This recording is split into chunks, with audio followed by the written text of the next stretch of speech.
You're on a path in the woods, and at the end of that path is a cabin. And in the basement of that cabin is a princess. You're here to slay her. If you don't, it will be the end of the world.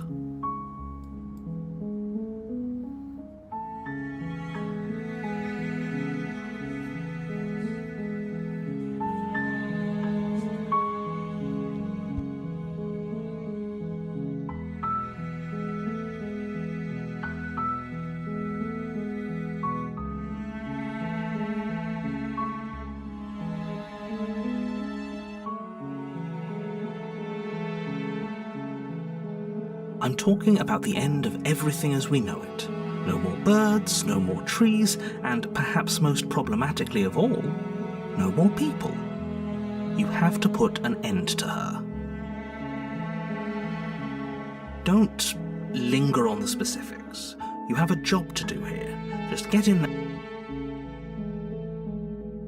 Look, you're already on the path that leads to the cabin.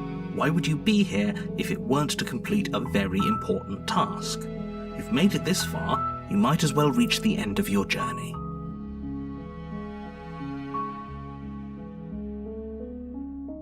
Does it? Are you a monarchist? Is slaying a princess that much worse than slaying a fisherman or a miller or a seamstress?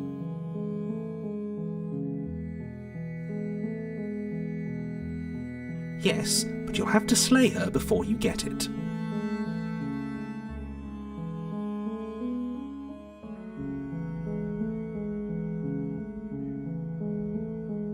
Then I guess we'll just have to see what happens. But a word of warning. If you go in prepared to hear her out, she could easily trap you in her web of lies. And the more you listen to her honeyed words, the harder it'll be to pull yourself out.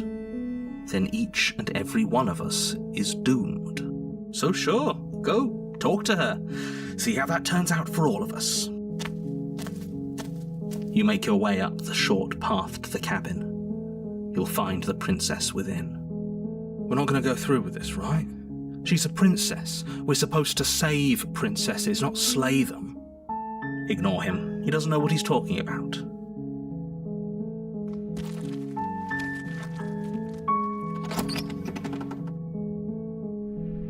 The interior of the cabin is almost entirely bare. The air is stale and musty. The blade is your implement. You'll need it if you want to do this right. You take the blade from the table. It'd be rather difficult to slay the prince.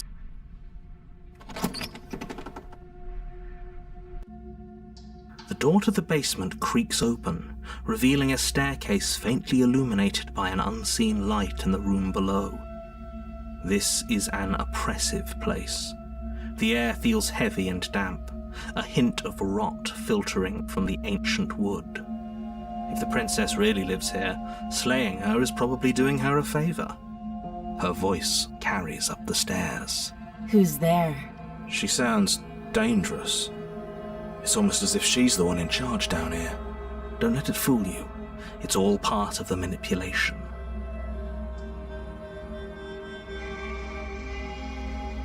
Good. You're still listening to reason. You walk down the stairs and lock eyes with the princess. There's a heavy chain around her wrist, binding her to the far wall of the basement. She's so coldly beautiful. Is she really a threat to the world? Focus on the task at hand.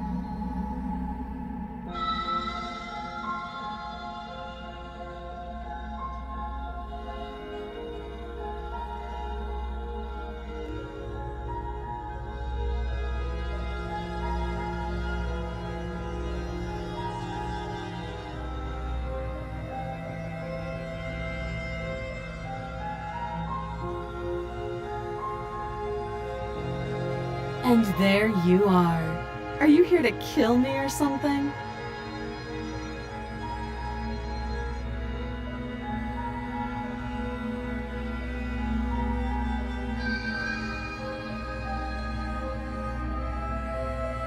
Then why did you bring a knife with you? How about you drop it, and then we can chat?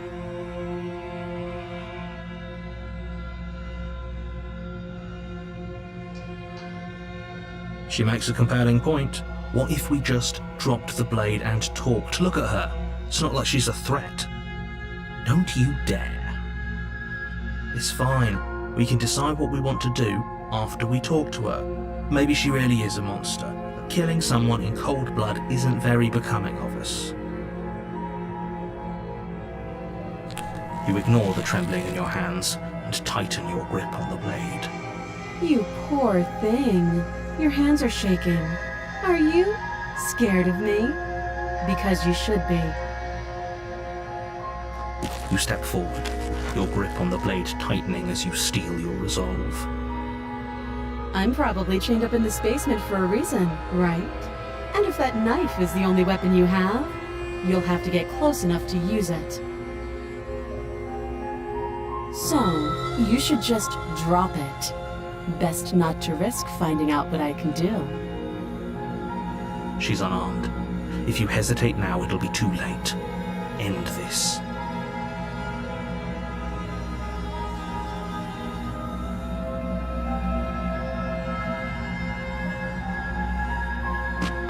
Doubt, unfortunately, clouds your thoughts as you attempt to run her through.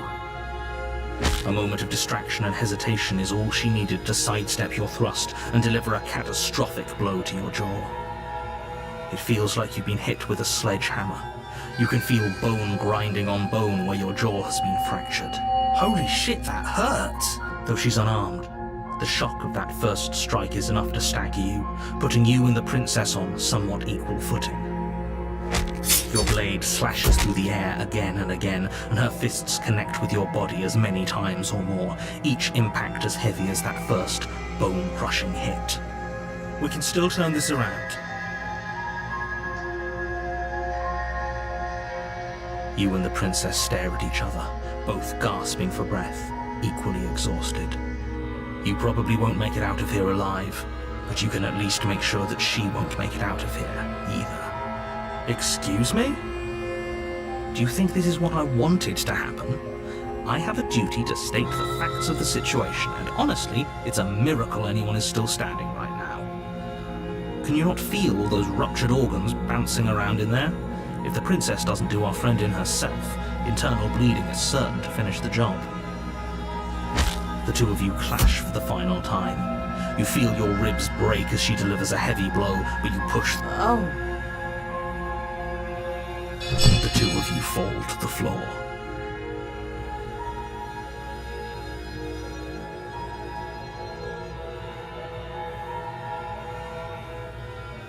This was fun. The princess gasps, her voice an unhealthy rasp as her lungs start to fill with blood. You put up more of a fight than I thought you would. But I have to wonder, do you really think this is the end? But you don't have time to worry over such things.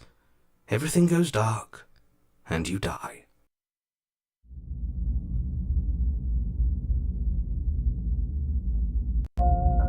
You're on a path in the woods, and at the end of that path is a cabin. And in the basement of that cabin is a princess.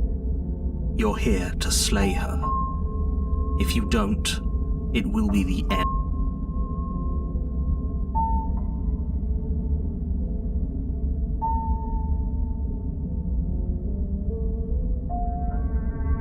I can assure you that you didn't slay her and that she didn't kill you. People don't just spring back to life after dying, and the two of us are meeting for the very first time. If he doesn't remember what happened, then maybe it's best to keep it that way. You know I can hear you, right? It's going to be a lot harder than you think to keep secrets from me.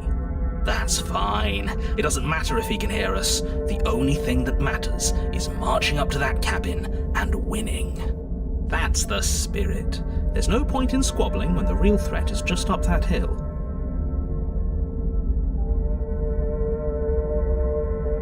Those are two very different questions, but fine, I'll indulge you if that's what it takes to get you moving.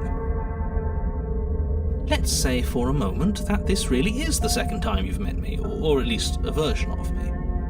You died last time, which probably only happened because you didn't listen to me.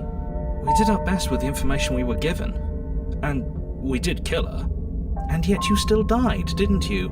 So congratulations, you've been given another chance to actually do this right.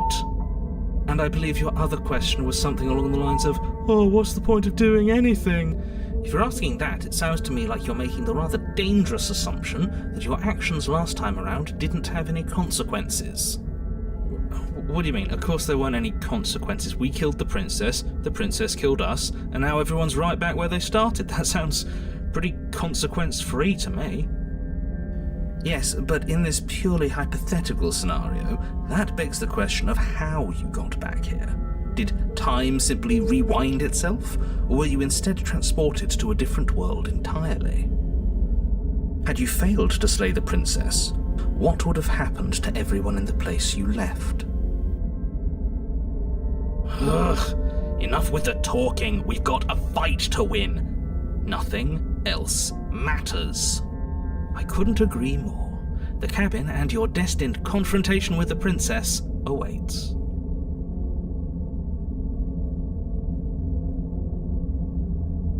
Just be quick about it.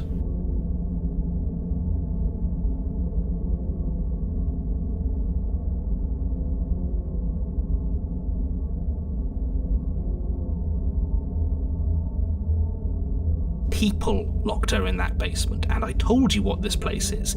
It's a path in the woods. Don't overcomplicate things. She just can.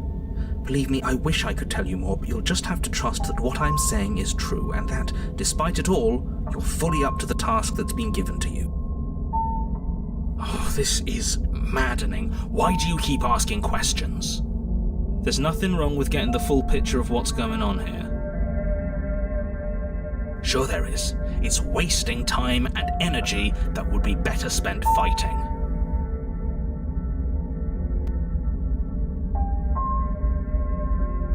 Look, I'm not supposed to say this, but it's because you're special. You're the only person capable of doing this. Call it a prophecy, if that helps, but it's just the way things are. Oh, I didn't know we were special. Yeah, I like the sound of that. Of course you're special. Why else would you be here?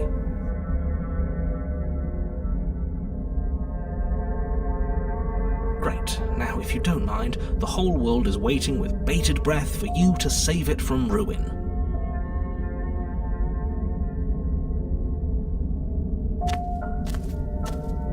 A warning before you go any further. She will lie, she will cheat, and she will do everything in her power to stop you from slaying her. Don't believe a word she says. Lying and cheating doesn't sound like her at all. Not that it matters. It's not like she can lie or cheat in the middle of a fight. Are you sure about that? The point of my warning wasn't to start an argument over what circumstances the princess is capable of lying in. It was to give you some broadly applicable advice. The princess will do and say whatever she thinks it will take to get her out of there. So don't trust her. Ever. Are we clear? Crystal. Let's just get on with it already.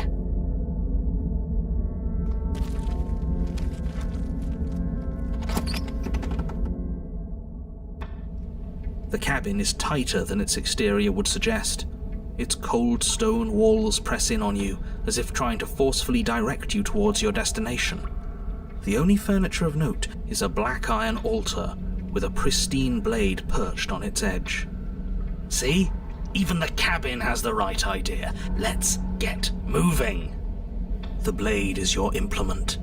You'll need it if you want to do this right.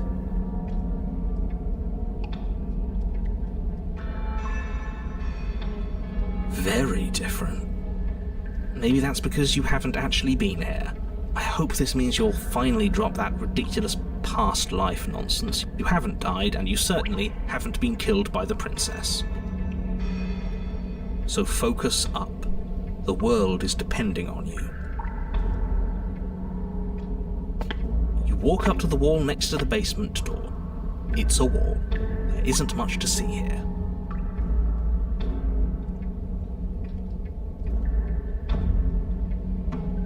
You reach forward and rub your hand against the cabin wall. I hope you know how ridiculous you look right now. But there was a mirror a second ago. And now it's gone, so all of us can stop arguing about it and get to fighting. You take the blade from the altar. It would be difficult to slay the princess and save the world without a weapon.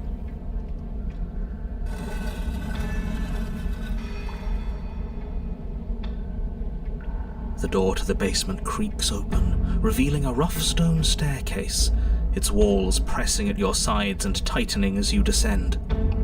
The air seeping from below is heavy and oppressive, with an almost sulphuric odor to it. If the princess lives here, slaying her would probably be doing her a favor. Her fierce voice carries up the stairs. Is that another challenger? Finally! It's been ages since I've had a good fight. This isn't what she sounded like last time. Her voice is a little deeper, almost threatening. Good. Sounds like my kind of princess. As much as I appreciate the enthusiasm, just make sure you don't let your bloodlust get to your head. You need to stay focused and keep your wits about you.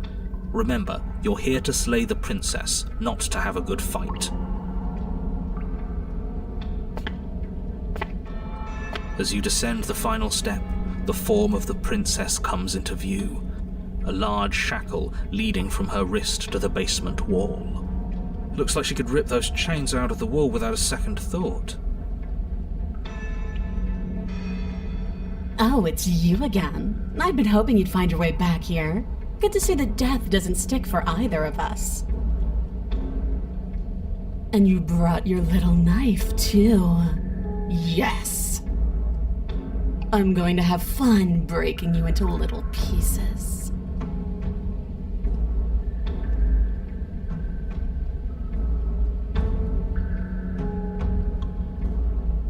Oh, I remember you all right. Best 3 minutes of my life. So, why don't we do it again? See? She wants to fight us again. There's no reason for us to stand around talking.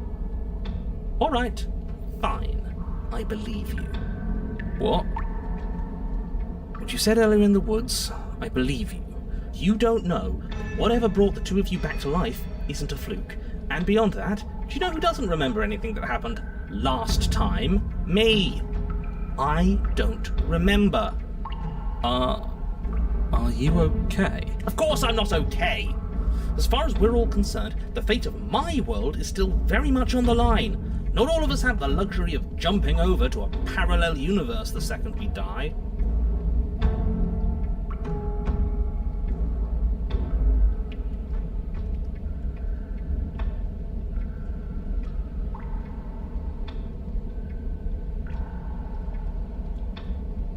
Great. Now focus up and do it then.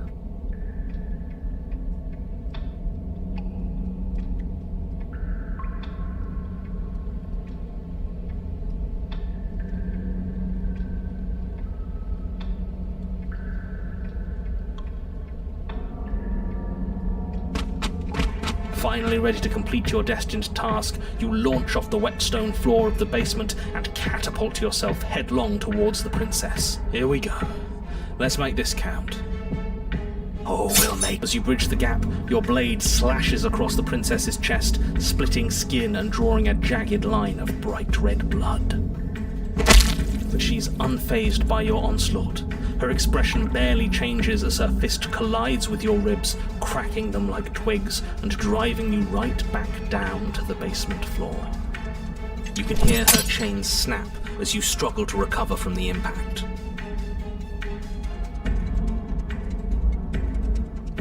She almost looks disappointed in us. Why is she disappointed in us? Oh, you don't actually get it, do you? That knife may be sharp, but you clearly don't want to kill me. It's not fun if you hesitate. It's not fun if you try to trick me and make me bleed out. It's only fun if you go straight for the heart. You need to put everything you have into seeing me dead. Or what's the point? So don't be afraid. Don't let her get in your head. Reincarnation or not, this world needs you to win. She's huge, but that probably means she's slower than us. Take it slow, think it through, and don't panic. Bleeding her out is our best course of action. Don't listen to them. She understands something that they don't. The only way to win, the only way out of this is through her.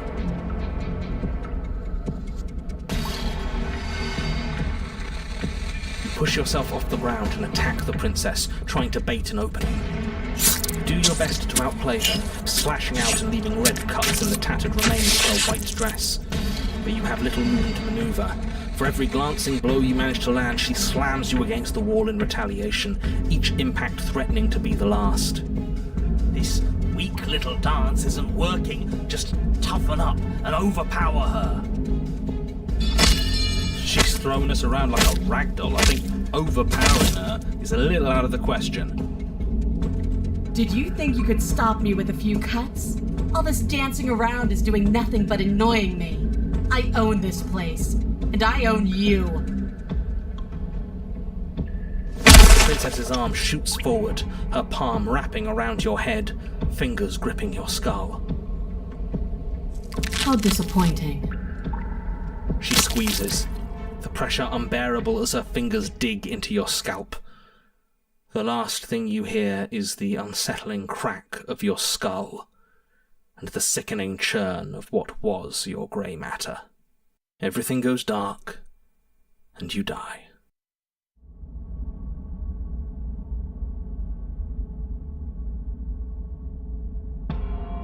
You're on a path in the wood. If you weren't so damned afraid of what she'd do to you, we wouldn't have died back there. Fear is good. Fear keeps us alive. We died because you didn't have enough of it. So what? You'd have us cower in a corner?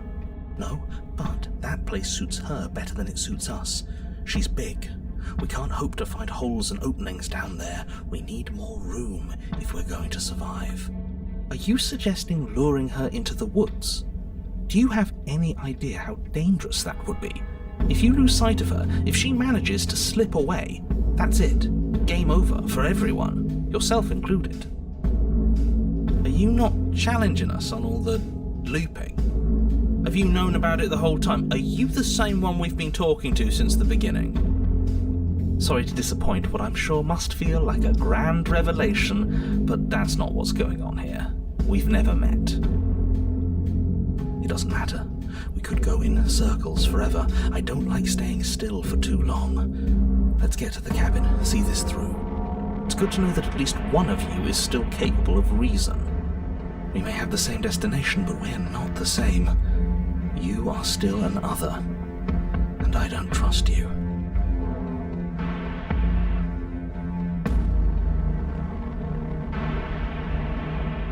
It's evidence of one of many ticking clocks. You can't let her spread any further. Things are always changing. She changed, the cabin changed, we've changed. Why wouldn't the woods change too? Because they're not supposed to have changed. This is supposed to be a path in the woods. If it's not, it means something's gone horribly wrong.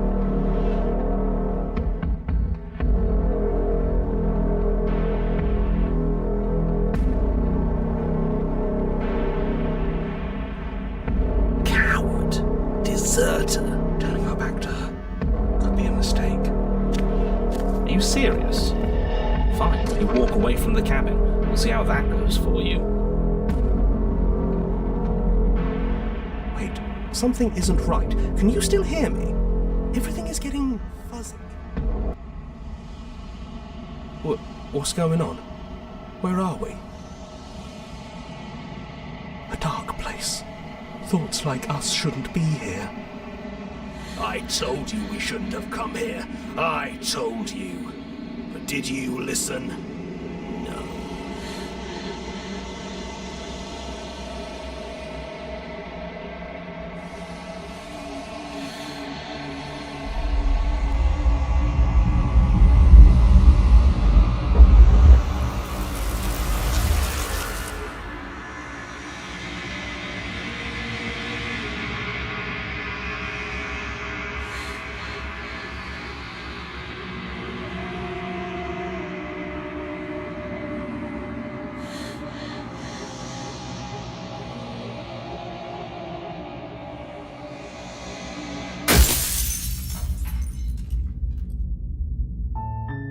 You're on a path in the woods, and at the end of that path,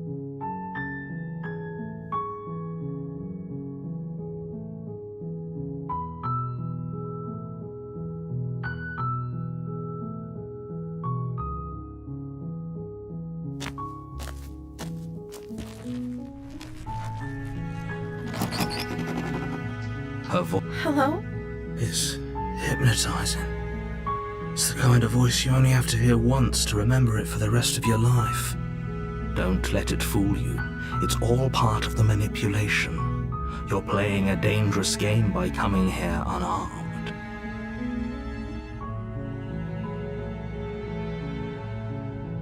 Don't be a stranger. It's been so long since I've had any visitors. Please, come downstairs. You walk down the stairs and lock eyes with the princess. There's a heavy chain around her wrist, binding her to the far wall of the basement. She's beautiful. How could someone like this be a threat? I am begging you to stay focused. There's a lot riding on you here. Hi. Do you think you can get me out of these chains?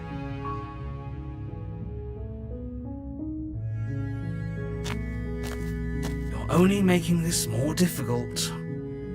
Thank you. Thank you. You're making a huge mistake. No, you're doing the right thing. You walk up to the chains binding the princess to the wall and give them a tug. They're large and heavy, far too solid for you to even imagine trying to break them apart. I'm guessing you don't have the key? Maybe it's somewhere upstairs. Doubtful.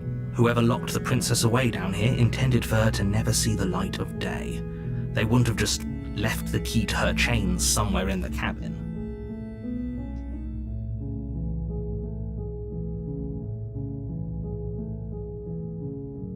Okay. I'll be here. Good luck. You attempt to make your way out of the basement, but the door at the top of the stairs slams shut. You hear the click of a lock sliding into place. Is someone else here? You try the door, but it's locked from the outside. Your shouts and pleas are met with silence. You're here to slay the princess, and you won't leave until the task is done. You make your way to the bottom of the stairs. This would have been so much easier if you'd just taken the blade like you were supposed to. Easier for whom? Easier for everyone. Look at the mess you're in. I heard the door slam. They locked you down here too, didn't they? There's a slight panic rising in the princess's voice. If I could just get out of these chains, I know we could force our way out of here together. She barely hesitates before raising her arm to her mouth, her teeth tearing through her limb with the determination of a trapped wolf. As she rips her flesh from her bone, a sound comes from behind you, the clang of bouncing metal. It's the blade from upstairs. You're not sure how it made its way down here, but if there's a time to strike, it's now. Or we could use it to free her. You won't like what happens if you do that.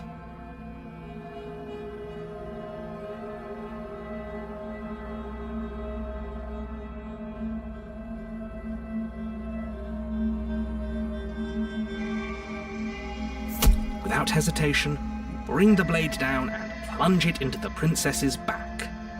Finally, the wound drives her to the ground. Okay, there's no going back now. I'm with you to the end. You bastard! Were you lying to me this whole time?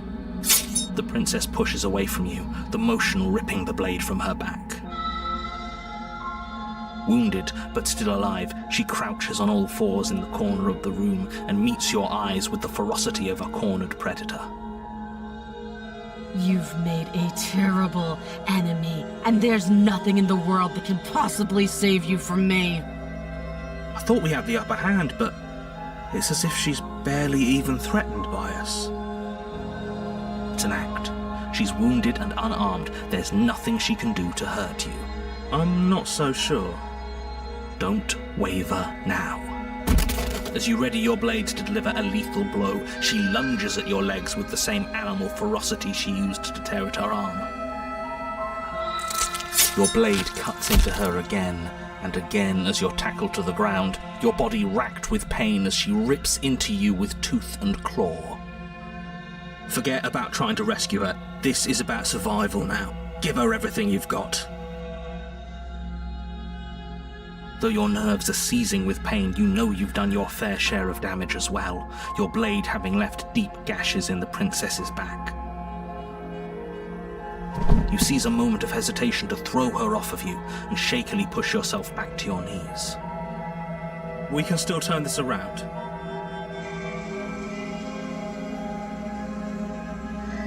You steel your resolve and take another step closer to the princess. You probably won't make it out. Excuse me? Do you think, can you not feel all those gashes and hole? You take another step forward, and the princess lunges towards you. The two of you enter one last exchange, a flurry of blade and claw and flesh. You collapse on the ground, and the prince silence as the... You've paid a terrible price.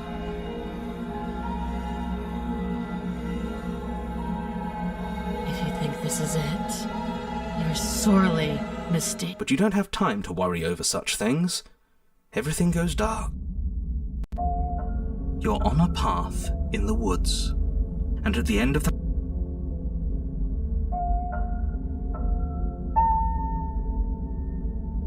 You're hit.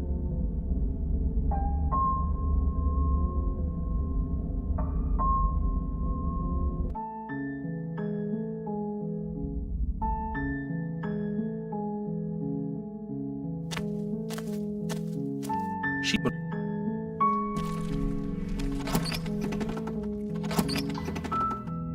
Don't...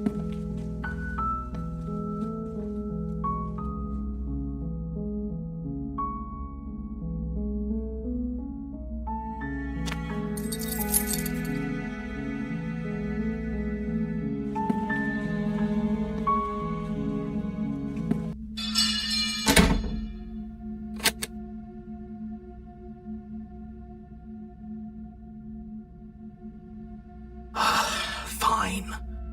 Against your better judgment, you place the blade against the ragged, self-inflicted wound on the princess's arm, just above the unyielding chain binding her to this place. You cut into her flesh. The blade is sharp, and it takes little effort to crack through the bone of her arm. Her limb falls to the ground, and the heavy chains follow suit. She didn't so much as utter a sound through the whole ordeal. No, she didn't. She smiles softly as her gaze meets yours, blood from her wounded arm dripping rhythmically to the ground. How is she still smiling after everything? It's like she isn't even bothered by what just happened. Thank you. Now let's get out of here.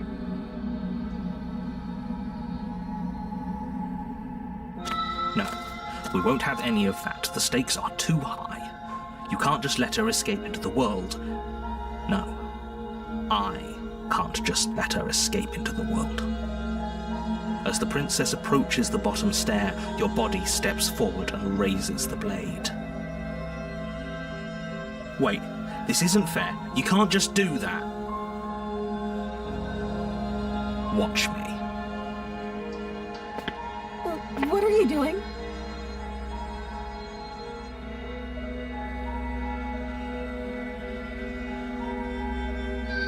Stop that. Something's come over you, hasn't it? You know you don't have to do this, right? Your body lunges forward, the blade held low, ready to sink into her heart. But the princess dodges, stumbling back against the wall before the blade has a chance to connect. Stop it. Stop trying to resist me. I'm trying to get you out of here alive. The blade. Move the blade. As your body remains frozen in stubborn resistance, the princess takes a cautious step forward. We both know this isn't you.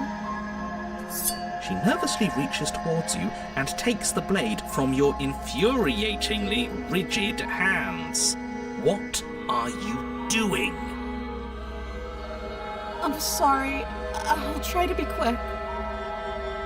She plunges it into your chest, tearing through flesh and sinew. It is agony. But you aren't dead yet. Oh no, I'm so sorry. Stay strong. We can tough it out until it's done. For her sake. For her sake? Don't you start pretending that dying a painful death is some sort of heroic gesture. The two of you have literally doomed everyone. Whatever.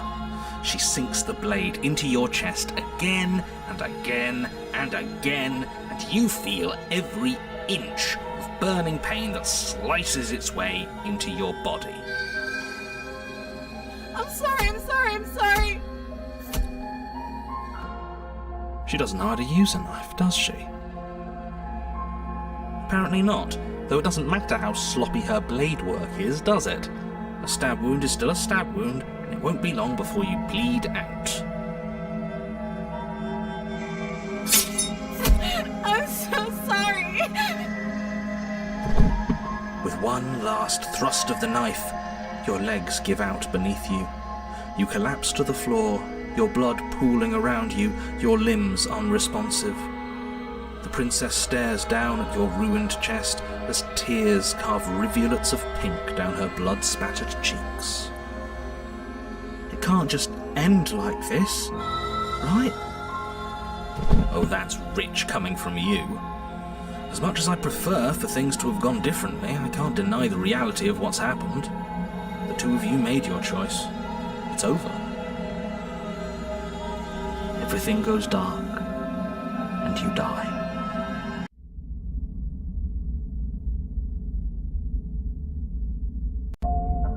You're on a path in the woods, and at the end of that path is a cabin. And in the basement of that cabin, you're here to slay her. If you don't, it will be the end of the world.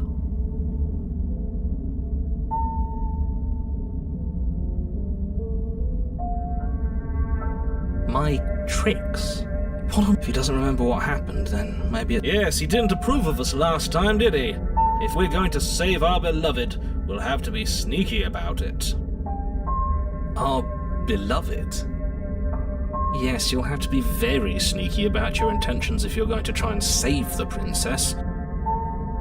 Ah, so all of the cards are on the table. Then you should know that we and the princess are in love, and the four of us will be foiling any and all assassination attempts you've got in the works. We'll see about that. Whatever you do, just be sure to ignore him specifically. Sounds like he's the sort who'd sacrifice the whole world for a peck on the cheek. What can I say? A world without love is a world that isn't worth saving.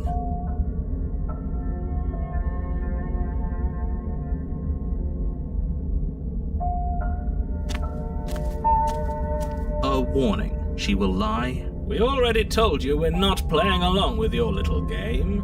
It's your lies that... I think we've already been over this on pretty sure he just likes the sound of his own voice. I do, but I also speak from the heart. My passions are too great to be stifled. They must be expressed. Sure, yeah, your passions are strong and all, but not everyone needs to hear them. Some things are better kept quiet. Don't pay their bickering any mind.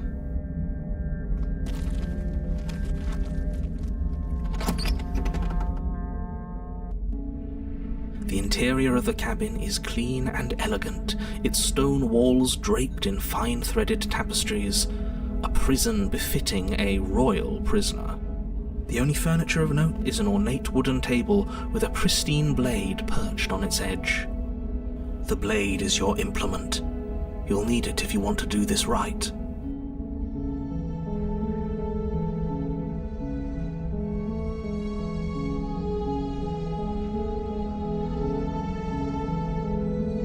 That's because there isn't a mirror. There's a table, the blade sitting on the table, and the door to the basement. There's nothing else in here. There's definitely a mirror. There isn't. In which case she'd be lying to you because, again, there isn't a mirror.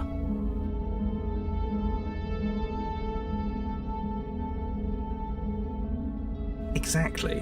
Why would I lie about something so meaningless? What good would a mirror even do? That you waste time preening yourself instead of doing what needs to be done. You walk up to the wall next to the basement door. It's a wall. There isn't much to see here. This really isn't funny. You reach forward and rub your hand against the cabin wall. I hope you know how ridiculous you look right now. But it was there a second ago. And now it's gone. Pity. We could have a feather out of place, and now we'll never know. We can't gallantly sweep her off her feet if we have a feather out of place. The door to the basement creaks open, but it's still a stone basement. A soft voice carries up the stairs. Hello? Is someone there? Her voice. It's somehow even more beautiful than last time. I can hear wedding bells already. I've held my tongue till now, but you're taking this a little too far. We barely even know the princess. We can still do right by her without all this over-the-top fawning. Yes, for everyone's sake, you're not in love. Just remember that her charms are all part of the manipulation. You walk down the stairs and lock eyes with the princess. There's a heavy chain around her wrist, binding her to the far wall. My love, we're here to rescue you from your unjust and foul imprisonment. You know she can't hear you, right? She may not be able to hear my words, but surely she can hear my spirit. Oh, your spirit's plenty loud, all right. It's you, my dashing hero. I was so worried you wouldn't come back. Did you hear that? She said we're dashing. And she called us a hero. Flattery really goes a long way with the two of you, doesn't it? Waiting for you to come back. I didn't want to believe your ravings back in the woods, but this is next to incontrovertible evidence. You've been here before. That's right, villain, and you killed us. Well, she killed us. Only because he made us try and kill her. It was self-defense. Our beloved's hands remain unstained by cruelty. And you've died before. So an entire world has been damned to oblivion. I'd really hoped I'd be the first, but what's done is done. What matters is you have a chance to do it right this time. We damned a whole world, but everything reset. Nothing resets, you're just somewhere else. And you can't keep hopping between worlds forever, especially not without leaving a trail of incomprehensible devastation behind you. This is horrible.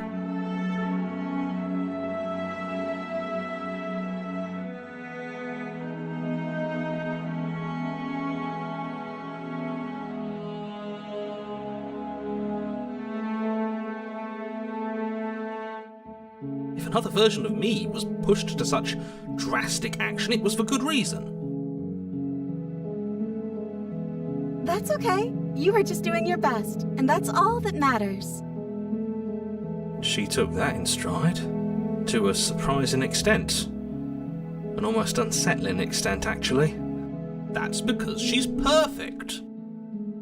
Do you think she has someone like him telling her what to do? She doesn't. There's no one else like me. I think he's right, because I like it better if she doesn't have some horrid little voice like him, always trying to drive her to violence.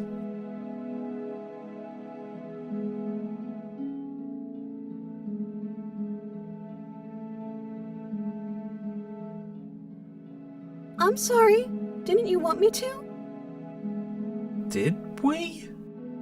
We warned her of the cruel forces seizing our body. That's practically telling her to kill us. She is our beloved, and she made the choice to free us of our misery, to show us mercy and make the best decision for everyone. She made the best decision for her. Don't be so quick to assign kindness.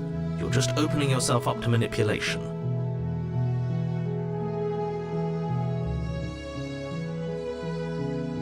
You died, and now we're talking.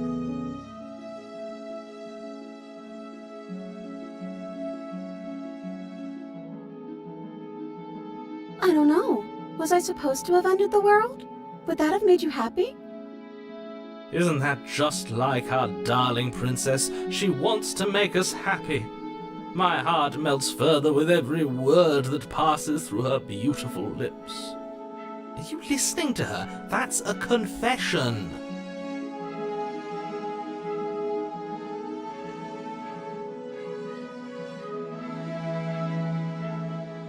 Then I didn't end the world. See? She didn't confess anything. She is innocence itself. I'm not so sure.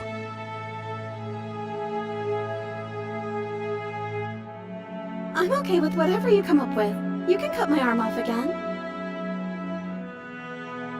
We won't be laying a finger on her perfect wrists, and indeed, we won't even have to. Do you see how dainty her hands are? We'll be able to slip her right out with no harm done. What? No, she's a prisoner here. You can't just slip her hand through the chains. Why are you two arguing over the logistics of slipping her hand out of her shackles? She just said she'd be okay with any idea we came up with. Am I the only one here who thinks that's weird? She didn't care last time. Why should she care this time? That's our stoic, smiling angel. No, you're right. It's extremely bizarre behavior and further evidence that she's a monster who's not to be trusted. So go ahead and slay her. No, I can't let you do that. If you take another step towards the princess, You'll what? Take over our body and force us to try and kill her? I would if you had a weapon. Not on my watch, villain. My passions contain titanic depths, and if you try anything that might harm our dearest, I will end our life without a second thought. You wouldn't.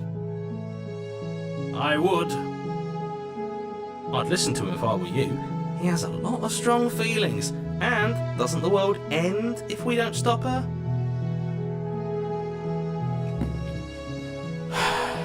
You approach the princess and gingerly slide her hand from her bindings. That shouldn't have worked. I'll be damned. We're doomed. I can't believe it. But I guess I have to. I told you, there's no life more worth living than that of a true believer. I'm free, and you're not trying to kill me this time. Thank you. Thank you so much. The princess jumps up and smothers you in a joyful embrace. Ugh. If only you had a weapon, one slip of the wrist and your pristine blade would be buried in her back and everyone out there would be saved. Luckily for Mr. Romance, we don't have a weapon.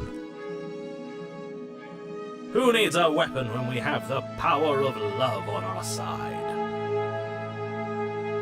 What do we do now?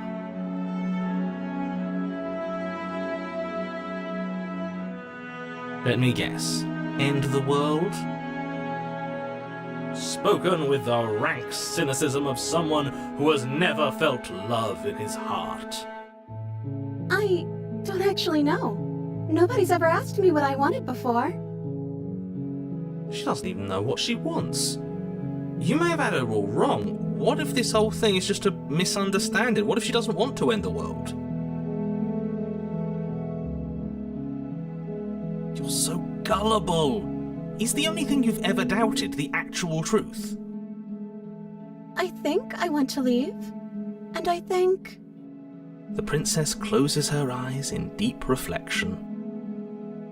And then she shrugs. I don't know. What do you want to do?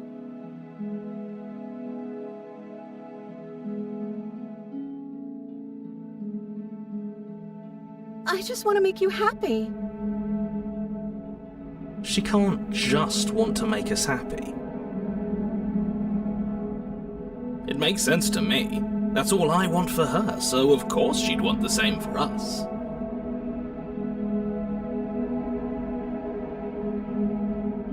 I just want to make you happy. Is she broken? What's going on? What's going on is she's lying to you now. I don't know what's going on, but this isn't right. It's a big deal.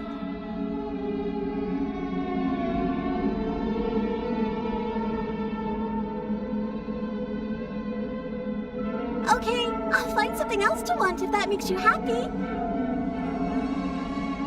Is it just me, or does it feel like we're alone right now? Like we're the only ones here?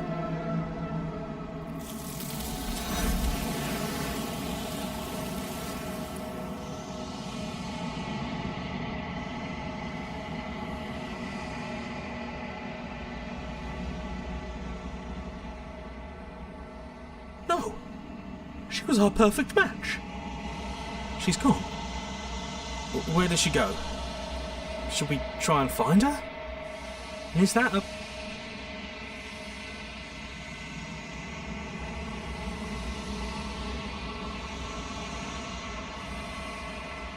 He is. Does that mean the world ended? The villain vanquished. You're right. She's gone. It's just us and that awful thing. I can't believe she was taken away from us. The nerve. There's something dreadful about it. I don't think you should. Yes, I fear that we won't like what we'll see. What if we just sit here and preen for a while? That can't hurt, right? I'm begging you, don't do this.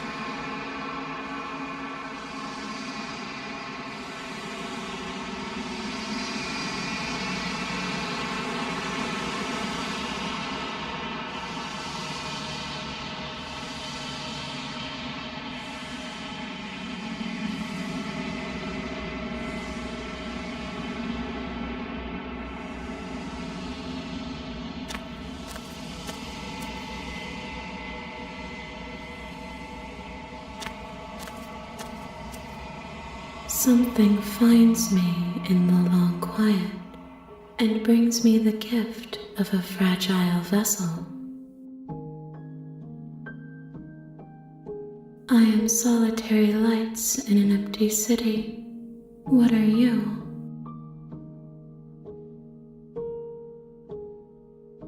Thoughts without connections, a dim and nascent network. I wish to be more.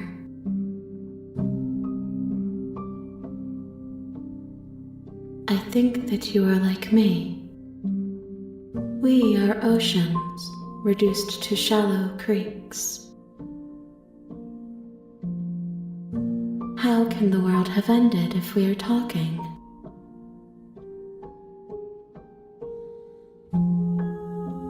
I'm sorry. There are some changes that can never be undone. There are some tears that can never be unshed. This is not a place that can hold a fragment of a concept. The moment she arrived here, she was going to return to me. I promise that it doesn't hurt. You are the only thing I have ever known. The space we're in is vacant. Nothing comes here but us.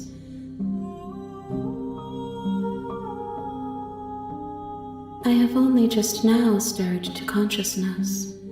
I could not have trapped you here, and I too yearn to be free. She is part of me, and part of me is her. You speak in circles. Does it matter where one thing begins and another ends?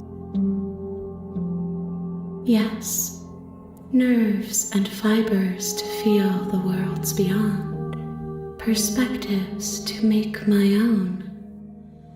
This one is a reflecting pool of desire unfulfilled. She will make for a pliant heart. Do not mourn her. She has served her purpose. I know only that they are.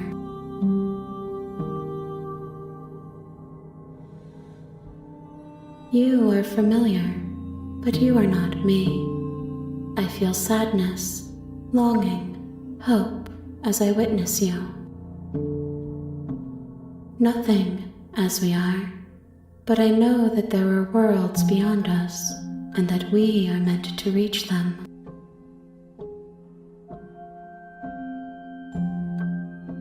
Bring me more perspectives so that I may be whole, and perhaps then we will know our freedom. I have not lived. I am not afraid to die. Everything, until we meet again. More than you have found, but less than there are to find. I am infinite. The rest will find their own way home. Then we will be here forever, as we are now, unfinished, dry, hollow.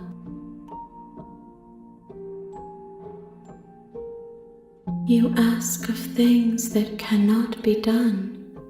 To destroy is merely to reshape, to remold.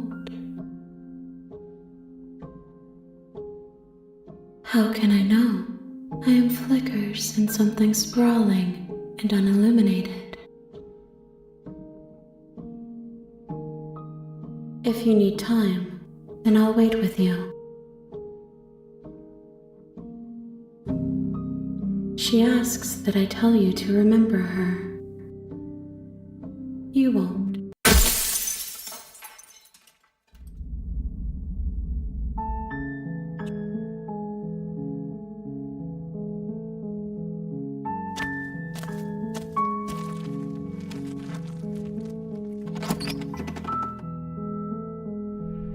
The interior.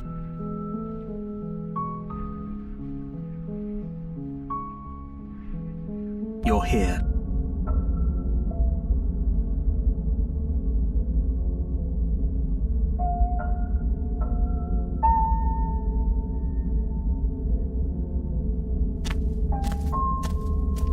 She will don't. The interior of the cabin is a mess of twisted roots. The walls a chaotic weave of knotted wood that, almost as if by accident, just happened to resemble a room. The floor is damp and earthy, and the only furniture of note, the blade is your implement. You'll need it if you want to do this right.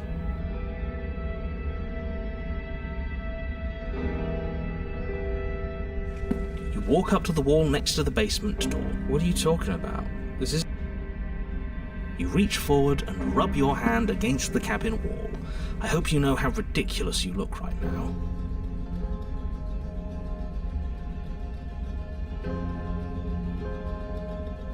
You take the blade from the shelf. Well, if we're grabbing a weapon, we should probably keep it hidden behind our backs. She doesn't have to know we have it. That's not actually a bad idea.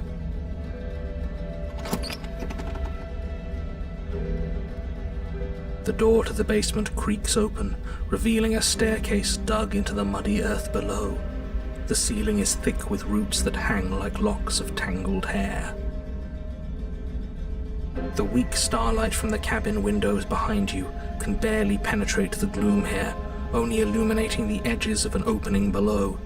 It shines in the darkness like some kind of massive... The air smells of dirt and copper. It's thick and wet, as if your lungs are being coated in mud with each intake of breath. If the princess lives here, slaying her would probably be doing her a favor. Her voice skitters up from below. Something nasty finds itself on my stairs. Come on down, don't be scared. I probably won't bite.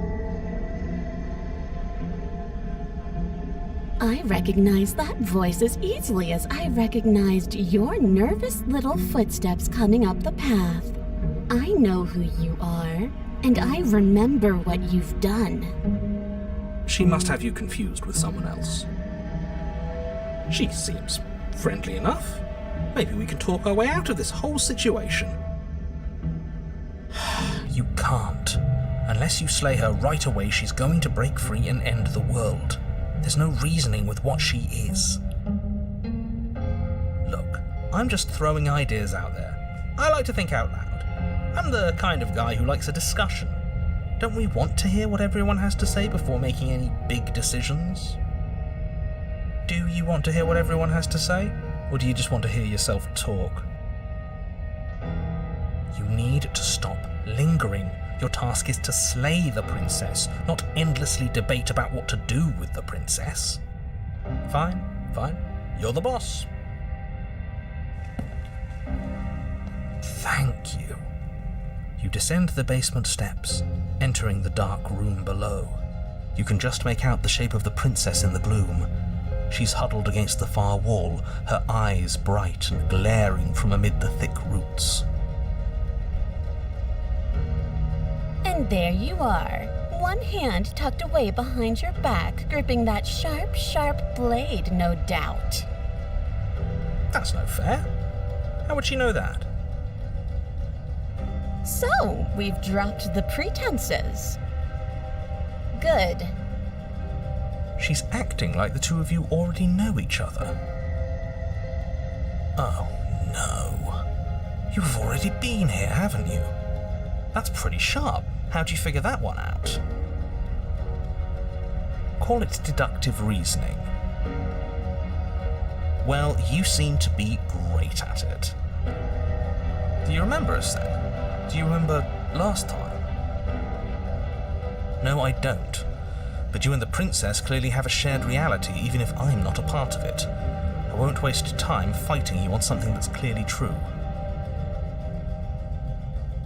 I'm just glad we could put all this behind us. Is it all behind us? Just focus on the task at hand. I don't care if you've been here before, and I don't care if you think you'll go somewhere else after this. My world is on the line right now, so I'd appreciate it if you would take this seriously and slay her. Let's chat her up a bit first. Maybe we can find a middle ground where everyone's happy.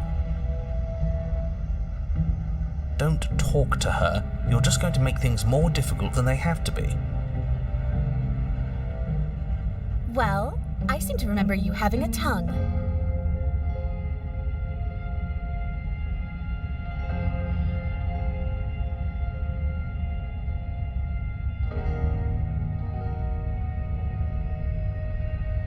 Oh, I don't need you to cut me out. The princess grins as the chains fall from her wrist. She could have gotten out of those the whole time. That sneaky little... A woman after my own heart, really. She knows how to hold her cards close to her chest.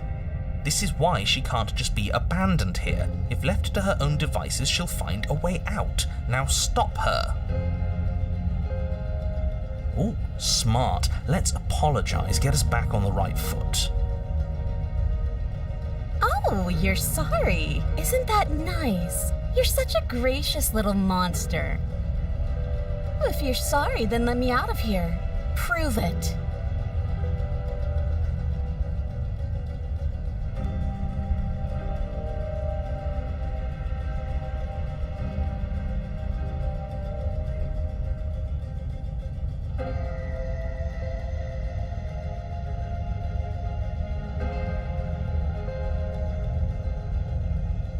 The cabin lets prying little beasts like you come as you please, but it insists I stay where I am. That binding I shed is just a symbol of the crueler magic at work in this place. If I'm to leave with you, and you alone. You were the one who stabbed me in the back when I was still in chains. A dirty little thing like you doesn't get to decide when all is fair.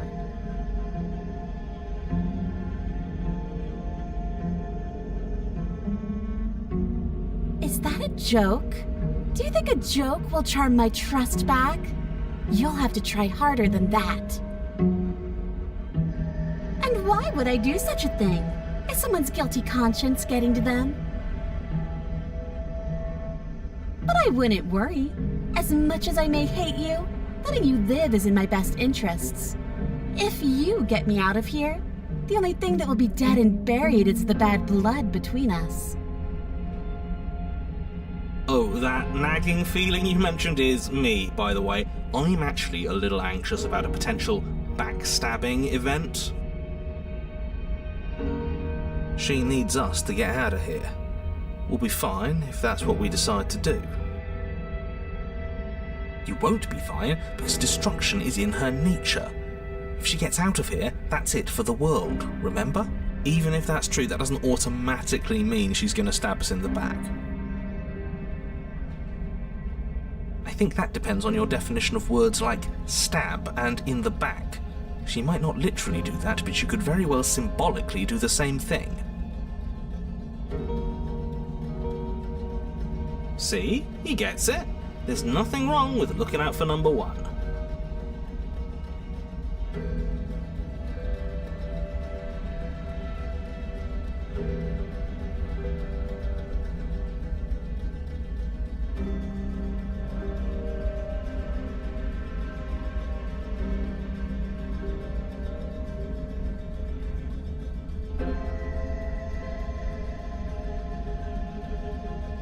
Yes, let's. She creeps forward, taking one cautious step at a time until you and she are face to face. She never breaks eye contact, even as the two of you find yourselves face to face. She's silent for a long moment, as if testing to see what you'll do now that she's within arm's reach. After you, darling. You're the one it lets come and go. It's best if I follow. Oh no, we can't have that. If anyone is going to turn their back on anyone else, she's going to turn her back on us. Well, if it doesn't matter, then she can go first.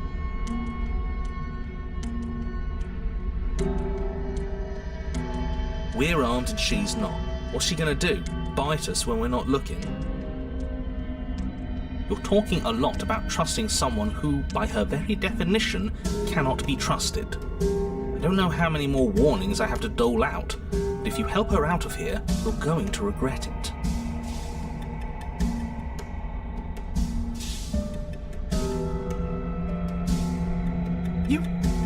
You can't be serious. Now, hold on. We should put this to a vote.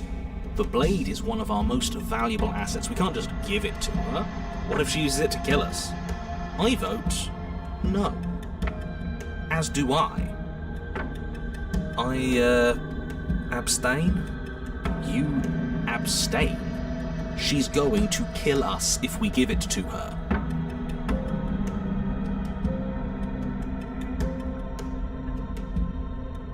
You're going to get everyone killed, you know that, right? But of course you do. You hand the blade to the princess, who quickly snatches it from you, her eyes darting between you and the weapon with a nervous curiosity. I wouldn't have done that. Why did you? What do you think happens now?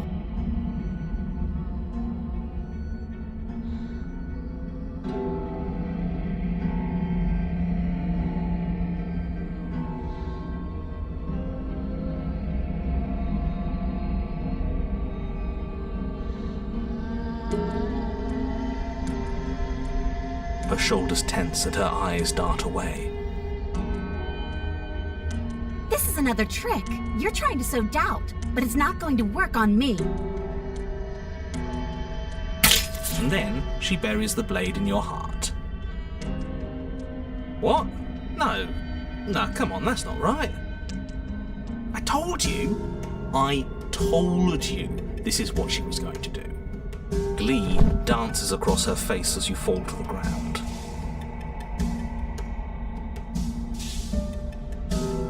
I did it! I got you! The princess seems to tremble, her smile fading quickly, replaced with concern. Her nervous eyes brim with tears. Why? Why did you let me do this? But you don't have the strength to respond, nor do you have the time. Everything goes dark, and you die. You're on a path in the woods. I can't believe she actually stabbed us. I told you not to give her the blade. I told you it would come around to bite us. I voted against it. Yeah, we know. You already got your I told you so's in while we were bleeding out. I just wanted to make sure that everyone here knows that I was and am on the right side of that argument. Oh, you're far from being on the right side of anything. You're fixated on the past, whereas what you should be is fixated on the future. Ho ho, a visionary. I like it. Tell me more. Gladly, my dear fellow. By cruelly turning on the princess in her moment of vulnerability, we made ourselves an enemy. But by mastering our fear and insecurity and handing over our power, we've begun a journey to something so much deeper. I like journeys. Travelling is a bit of a passion of mine. It makes me so relatable. Now, where are we off to? Well, if we're lucky, it's a journey to love. She hates us. Does she? She hesitated before stabbing us to death. Maybe she won't be as keen to betray us this time. We've already proven to her that we can change, so maybe she'll realise that things don't have to end in violence. You know, maybe you're right. In which case, I suppose the only thing to do is to get back to the cabin and give it another try. Give what another try, exactly? You are aware I've been listening to you, right? It makes no difference if we conspire in the shadows or bear our intentions with open hearts. We are breaking your cruel cycle and whisking her away to freedom. Oh, are you now? Great, so you've obviously been here before, since you apparently died at least once. Twice, actually. Sure. Twice. Then I'll spare you the little introduction I had planned. You already know about the princess, and clearly you already know that she's dangerous. So don't muck this up. It's bad enough that this isn't your first time through.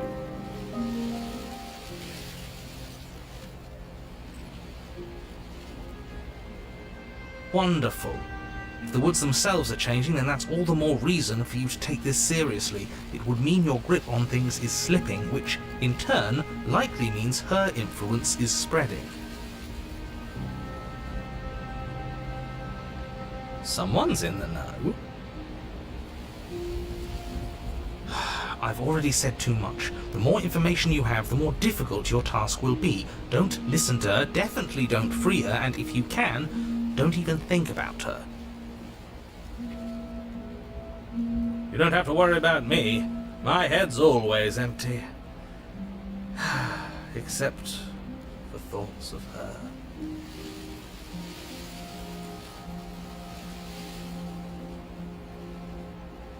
Yes, Good. Playing both sides. That's what smart people do, and you're the smartest in the room. I'm not sure it counts as playing both sides if people can hear you doing it. Buddy, you're thinking in far too few dimensions. There's layers to doing this right, and I'm pretty sure the one making the choices gets that. Trust in the plan. Trust in what plan? The decider's plan. Sure, we don't know what the plan is yet, but that's part of the whole trusting thing, isn't it?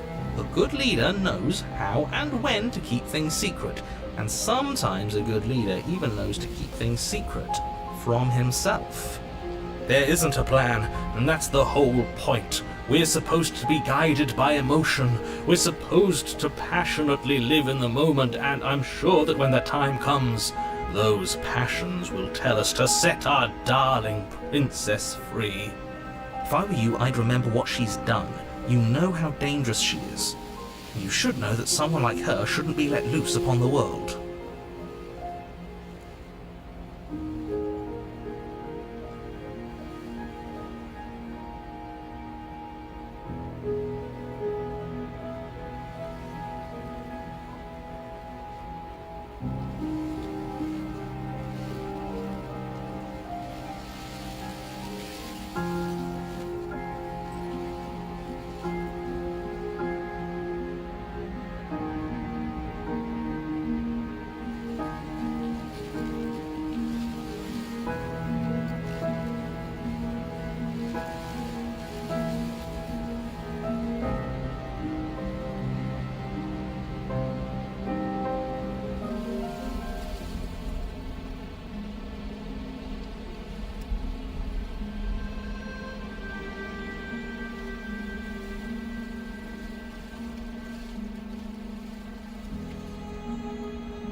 She gets out is what happens.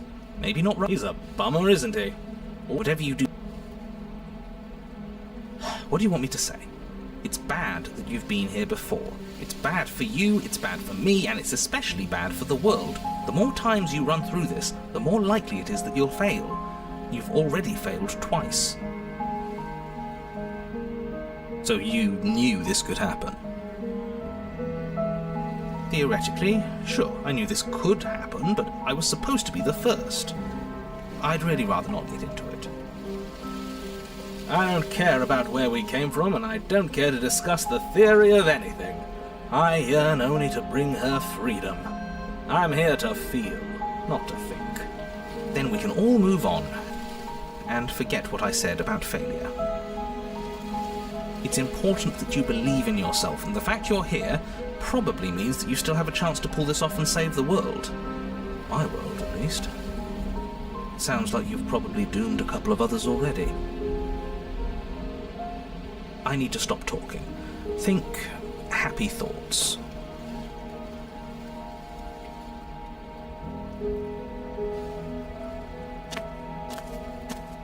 It isn't long before you find yourself at the base of the cabin. I think it's clear where everyone stands at this point. I don't know if I'd say everyone. You talking about me? I have a position. It's a good one too. Ignore him, he's just talking for talking's sake. My position is the only one that matters. You know what you have to do. The interior of the cabin is hardly an interior at all anymore. The burned-out ruins merely suggest the shape of the structure that once stood here, charred wood still reeking of ash. But beneath it lies the fresh smell of spring growth after rain, the promise of new life in the wreckage of the old. The only furniture of note is the crisp shell of what was once a table, a pristine... Wait, this isn't right. There's supposed to be a pristine blade. Why isn't there a pristine blade? We gave it to her last time. She can't still have it, can she? Well, it's not here, and if she has it... Let me guess, you want to get all chummy with her. Look, as far as I see it, if it's between him and her, I say we side with the one who has the weapon. It's just the smart thing to do. I wouldn't be so hasty. I'm sure the blade will turn up somewhere. She can't have it. That's not how this is supposed to work. If she does have it, that's all the more reason to put our faith in her. We've already shown her our heart. Now she has to show us hers.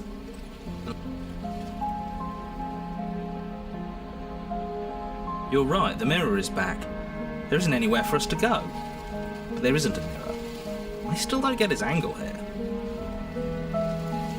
Either way, I say we take a look. It feels like it's been forever since we've actually seen ourselves. For all we know, our feathers are all out of place, and that's why we haven't yet won her heart. We must put our best face forward. Yeah, we can't go around looking disheveled. A real go-getter takes care of his appearance. So, is the door to the basement behind the mirror? I promise you there isn't a mirror, and there isn't a door to the basement. The entrance is more of a burned-out frame than anything else, and it's right there on the far side of the room. Do you really not see it? You step forward and approach the scorched entryway leading to the basement, hesitating before you begin the descent. You went away when we touched it last time. You reach forward and wave your hand through the hollow entrance leading to the basement. You really thought there was a mirror there, didn't you? That can't be good. As if things weren't unpredictable enough. Alas, our fine features remain unseen. We'll just have to trust that she'll find us beautiful as we are. Well, seems like the only way to go is forward, isn't it? Yes, that's where everything tends to be.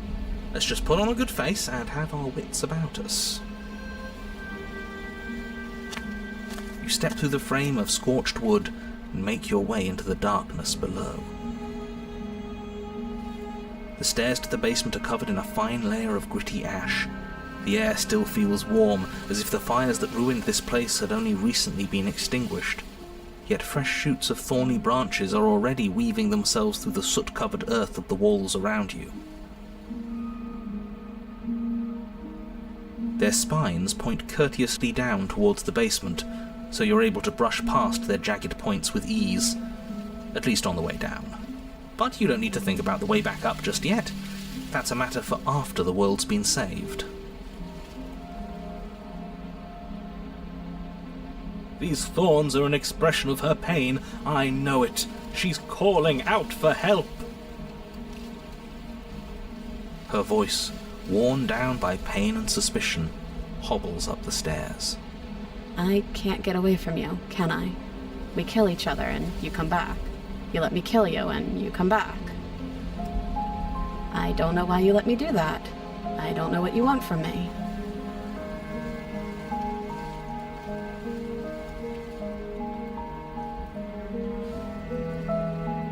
I think you know how this goes. I'm down here and I can't leave. So come down and talk. It's not like I can stop you.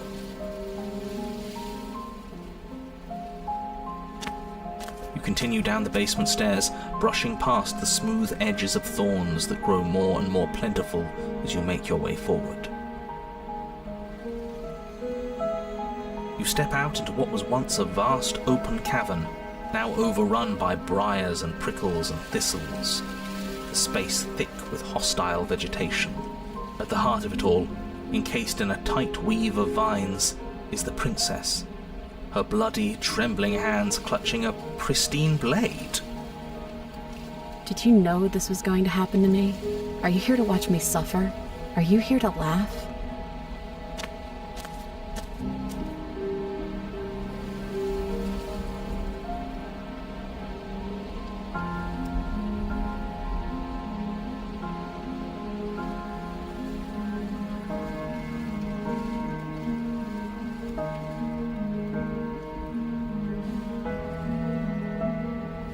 And I'm supposed to believe it's safe in your hands? That you aren't just saying what you need to say in order to fool me and save yourself?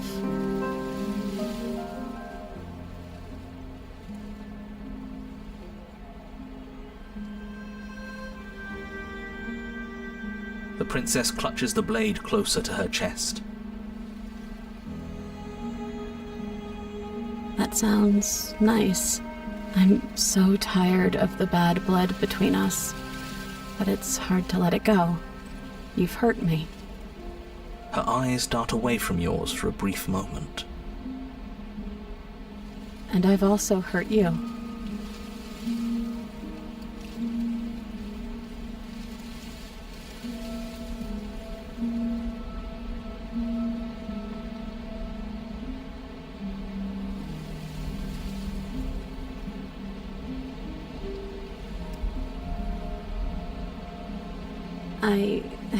I don't know. What can either of us really say at this point? How can we trust something as hollow as words? She's right, there's nothing left to say. So let's get a move on and do something before she comes up with a scheme to get out of here on her own. We don't need words to send a message. It is through action that we can show her our adoration, our devotion, our kindness.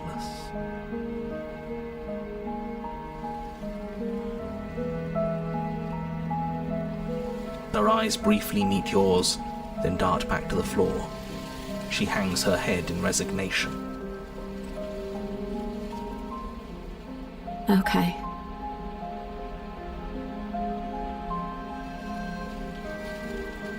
You reach towards her bloodied hands, laying your palm on her trembling fingers.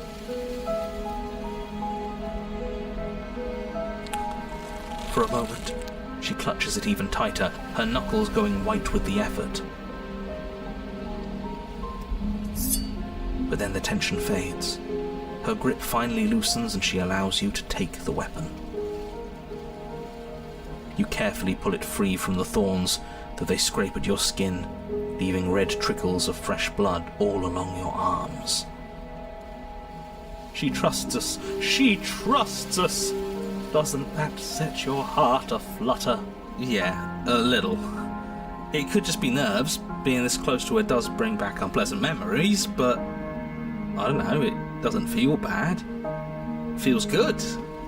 Like we're special to her. We are special to have gained an ounce of trust from a maiden so guarded. Now all that remains is to free her from her bindings. Yeah, let's do it. Let's show her how much both of us have changed. Or, hear me out, we slay her. Right here, right now. She's never been so helpless, and if we don't take advantage of that, we may never get another chance. That sounds like a splendid idea. You should listen to him. I see that the lines have been drawn. It's 2 against 1. It's 2 against 2. You don't count. And why shouldn't he count? Because he's clearly not one of us. That doesn't matter. He's been with us the whole time. He should get a say.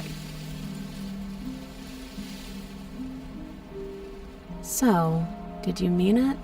Or was I a fool to hand my life to you?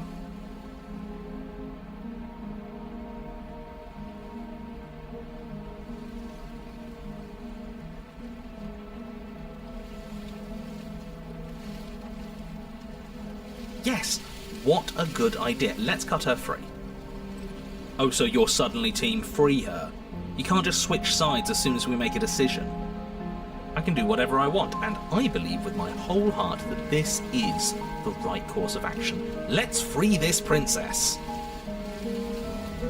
Everyone deserves a chance at redemption. Let him join us and be merry.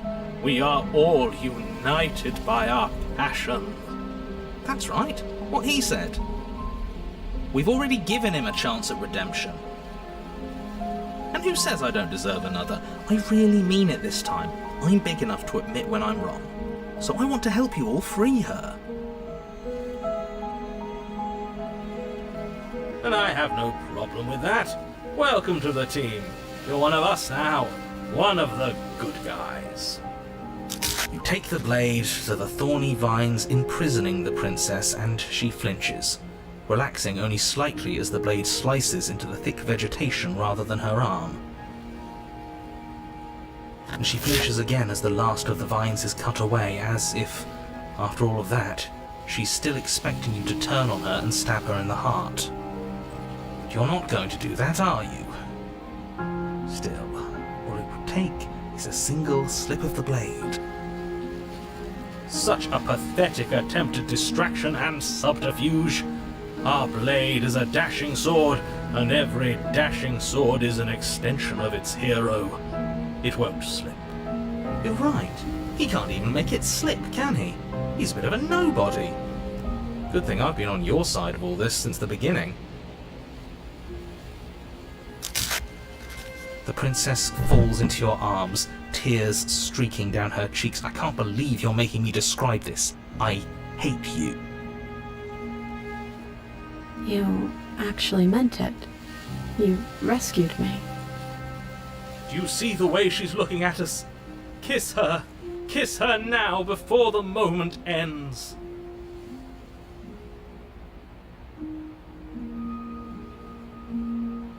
Me too. She smiles, her hand slipping into yours, and the two of you rush to the basement stairs. You should have kissed her, you fool! It was the perfect moment! Shameful, really, that the same thorns so graciously allowed you downstairs are now blocking your only way out. Please, after all the trials we've been through,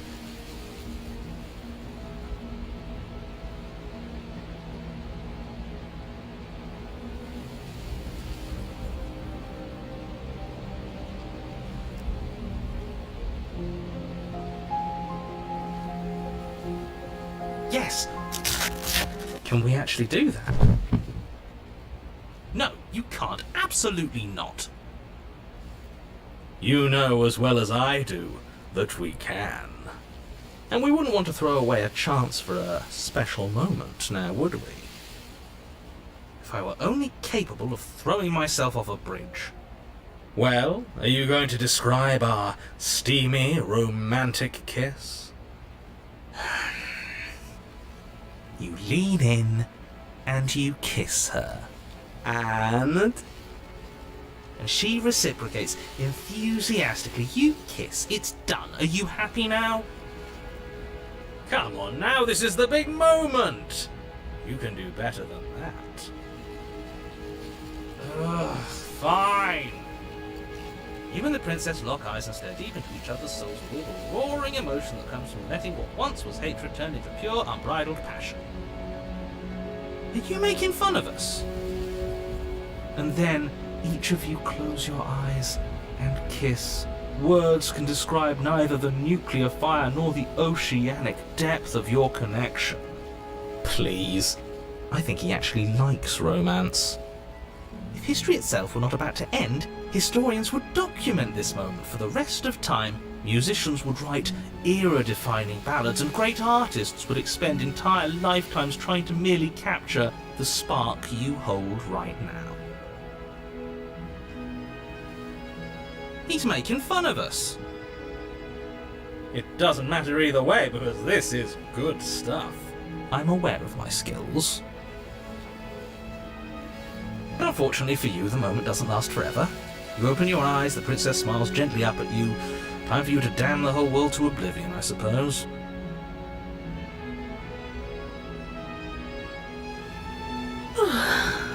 That was nice. Her hand slips into yours, and the two of you rush to the basement stairs. Shameful, really, that the same thorns that so graciously allowed you downstairs are now blocking your only way out. Please, after all the trials we've been through, do you really think a few measly thorns can stop us? Love is an even more powerful weapon than our blade. We cut through those other vines just fine. They're only thorns. I'm not afraid of getting a few scrapes. I'm not even sure we need to do any cutting. We can just move them out of the way. What a pathetic showing, really. A few pointy sticks can't keep us down here. We're both meant for so much more than this.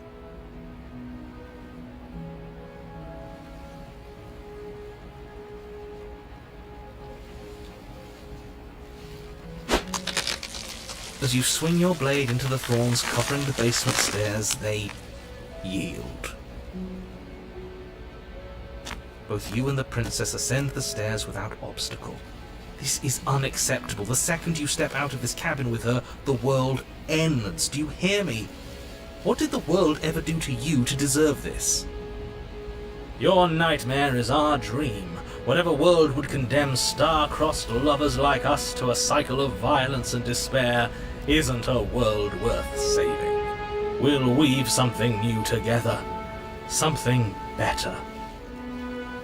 You and the princess hesitate at the cabin door. This is your last chance. We've already made our decision. We're finally leaving here together, aren't we? And all we had to do was trust each other. It wasn't easy, but I'm glad we finally could.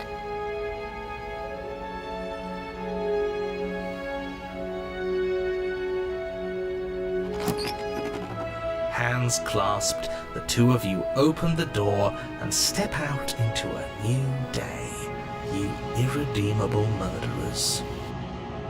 What do we do now? Where's everything going?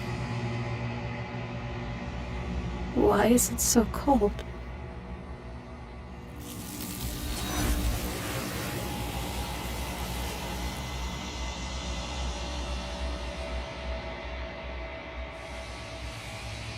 She's gone. Where did she go? Should we try and find her? And there's that mirror again. Why is it here? Why now?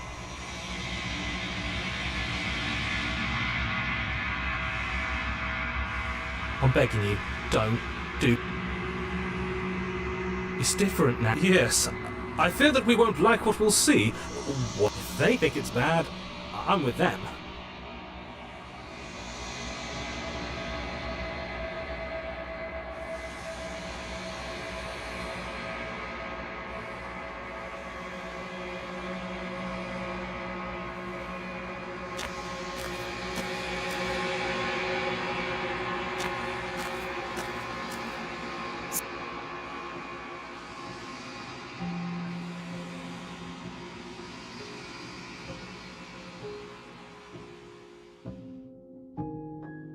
vague recollections.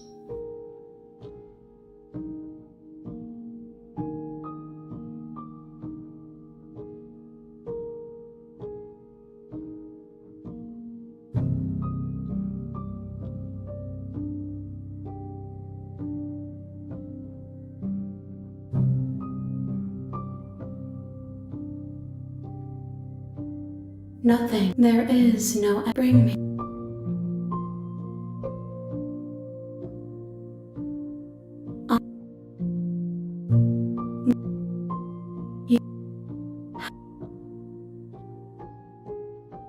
Every.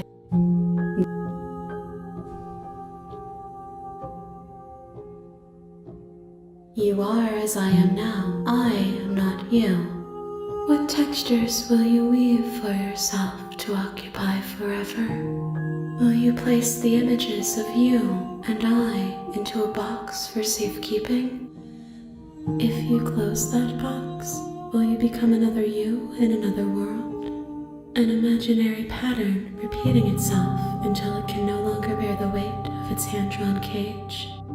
You'll always come back to the box, because you'll always want to know what it means to be you. I will be here waiting by your side until you're ready to return to mine.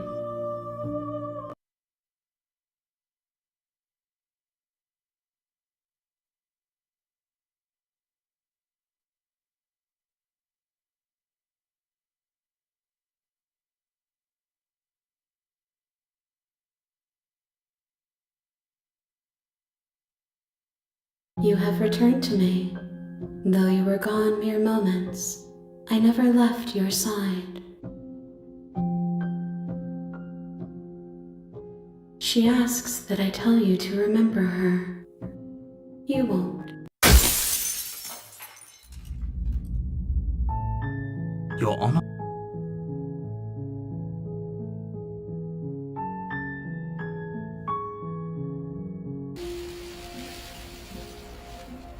Oh, you scoundrel. Why? We finally gained her trust. That took a lot of work. Sorry, boys. Looks like we've got our tiebreaker. Blade safely in hand, you turn it on the princess and drive it towards her heart. But her thistled prison proves to be an impossible obstacle, its thorns digging deeper and deeper into your flesh the closer you come to striking the fatal blow. Ha! We're not going to make it. This is what we deserve. Better we trap ourselves in this eternal moment than have her blood on our hands. We still managed to get our romantic end, in a way. The tip of your blade only manages to touch her sternum. Come on, just push a little further.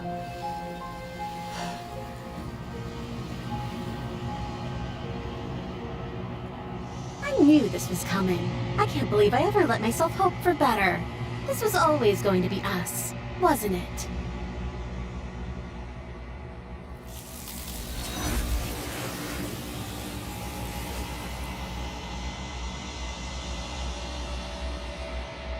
She's gone. Where did she go? Should we try and find her? And there's that...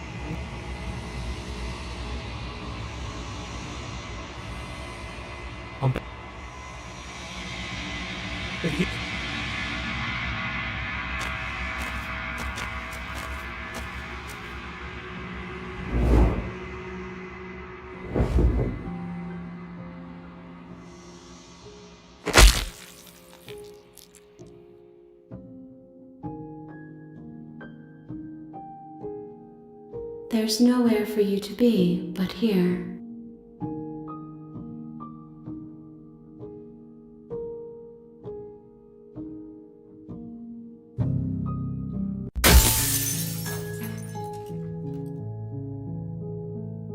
Seriously?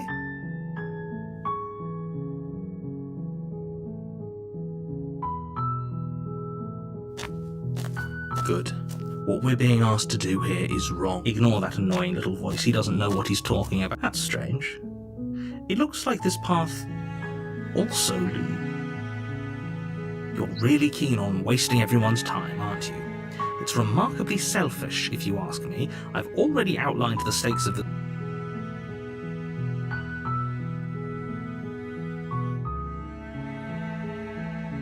Your silence is deafening. But fine, you turn around and trek back down the path. Oh, would you look at that? You're at the cabin again. Now, I'm not normally one for superstition or astrology, but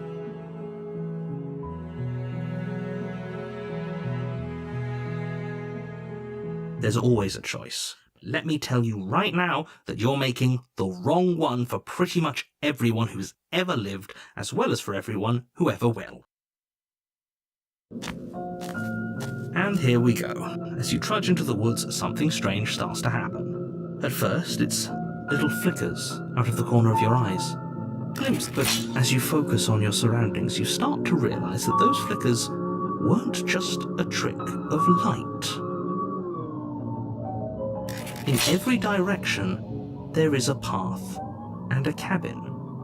And not just a cabin, the cabin. An infinite fractal of paths and cabins desperately trying to draw you back to where you need to be. Wait, what's going on? But you're too stubborn for that, aren't you? It doesn't matter how many paths or cabins appear around you, you're just going to do whatever you can to shirk your responsibility because you care more about irritating me than you do about the fate of the world. You've doomed us all, you know that, right? But of course you do. Otherwise you wouldn't just wander off into the forest in search of certain death. You lose track of just how long you spend aimlessly tromping through the wilderness. But it's not like any of that time spent lost in the woods really matters, because it isn't long before the world ends and everyone dies.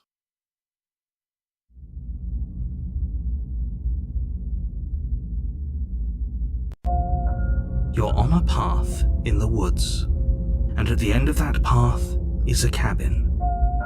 And in the basement of that cabin is a princess. You're here to slay her.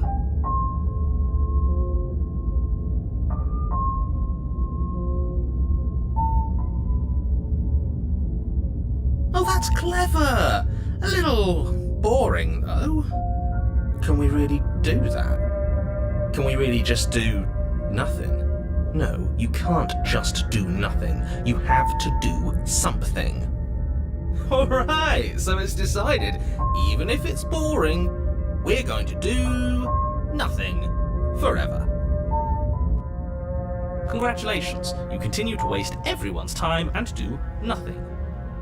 Wait, can you still hear me? It's getting fuzzy. What is that weird feed? Well, it's not nothing, that's for sure.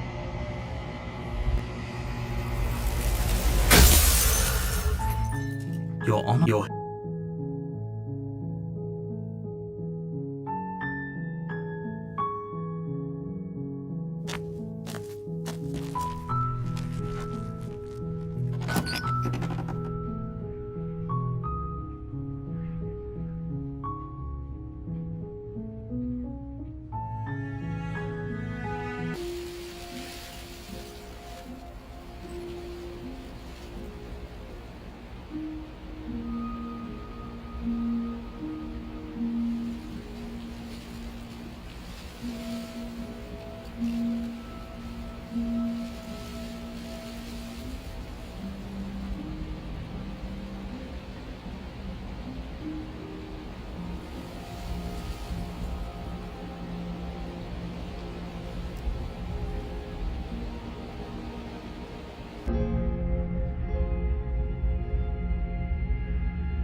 Yes, let's. She And turn my back on you? Do you think me a fool?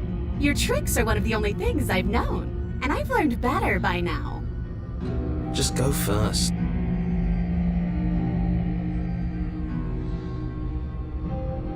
The princess leans close, her nose twitching as she sniffs your neck inquisitorially. What is she doing? I think she's trying to figure out if we're lying, so it's a good thing we didn't lie. Your stink is the stink of a wretch, but not of a liar. If I have to go first, I'll go first. But I'll have you know my ears are sharp, and I've got eyes on the back of my head. They'll be watching. Eyes on the back of her head? Does she really? No. The princess pointedly turns her back on you. You follow close behind her, the two of you walking on tiptoe. It's time, boys! Wait, I thought we were helping her escape. Of course we're not. You didn't buy all that noise I was putting down, did you? I was just waiting for a moment for us to strike. She has it in for us, you know.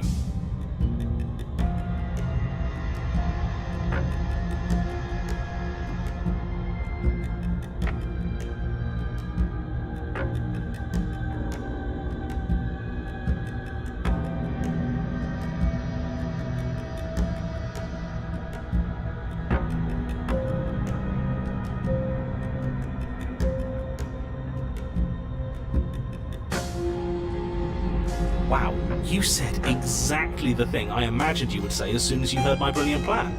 This whole day is a dream come true, really. You plunge the blade deep into the princess's back, driving her to her knees with the roots. Would you look at that? No need to thank me. But, you know, please do thank me. Of course you'd betray me the moment I turned my back on you. She shoves you in return, sharp teeth traveling around.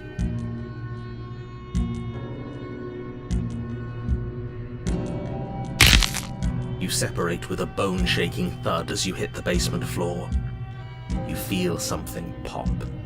The princess lands against the far wall, gasping as you're still in shock, trying to get a hold of yourself.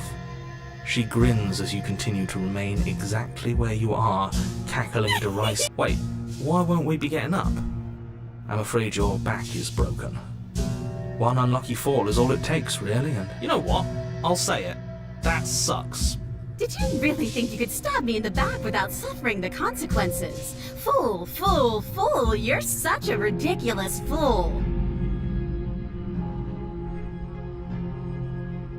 Why would I ever trust you? Your hands have spilled my blood. And knowing that, you should never have trusted me either. You should have known I would never walk hand in hand with a loathsome thing like you. Somebody had to make the first move. And if I had the chance, I would have locked you in this basement.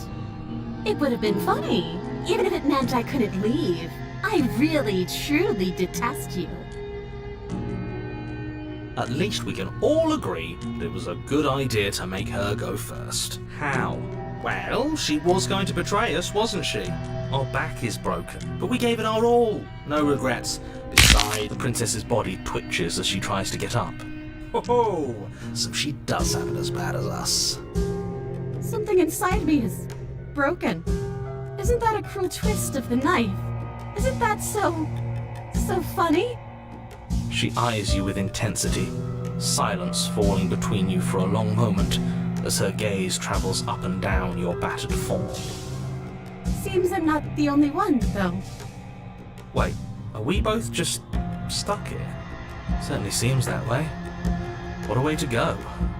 But look on the bright side. In all this chaos, you may have actually managed to deliver a lethal wound. The world could be saved after all. We're going to die together. Isn't that a lovely treat? I wonder how long it'll take. Maybe I'll get to watch the worms lick your bones clean. Is that really what's going to happen? Hello? I think he's gone. Something strange is twisting this place out of shape. I wasn't feeling much of anything, but now I feel cold.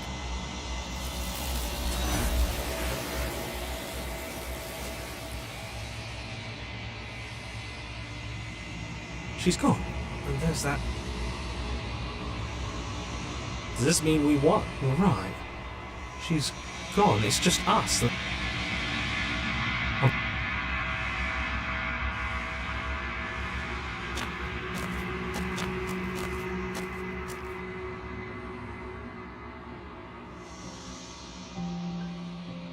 How can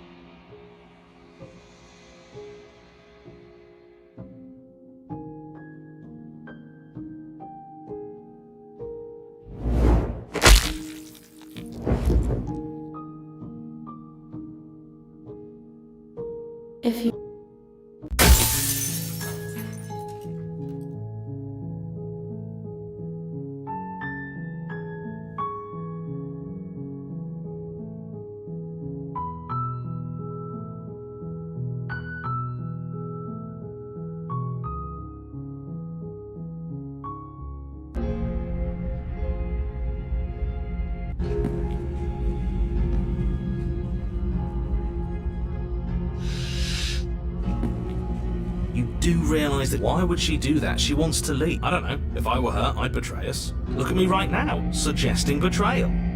You really need to learn to put yourself in someone else's shoes. I'm with that little weasel. You have an opportunity to save the world. You should take it. And that's a great idea. See, this is why you're in charge and I'm not. You think things through. You stick to your... We're almost there. You better not try anything. I know you're thinking it. Us? No, never. I can't believe she'd even suggest that. The princess reaches the top of the stairs and crosses over the threshold. Bye-bye, you loathsome little nuisance. Then she slams the door on you. Its lock swiftly clicks. Maybe not. The princess cackles. How does it feel to be locked away and forgotten by...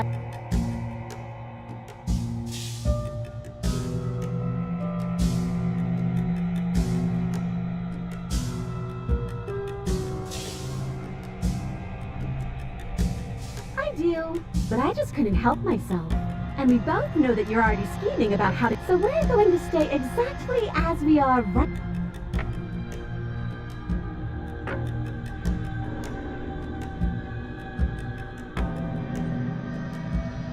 Why isn't he saying anything? Oh, I didn't think I'd ever have to see you face to face again. Otherwise, I might have given you a little more courtesy. Why is everything going away? She's going there. He is. There's something.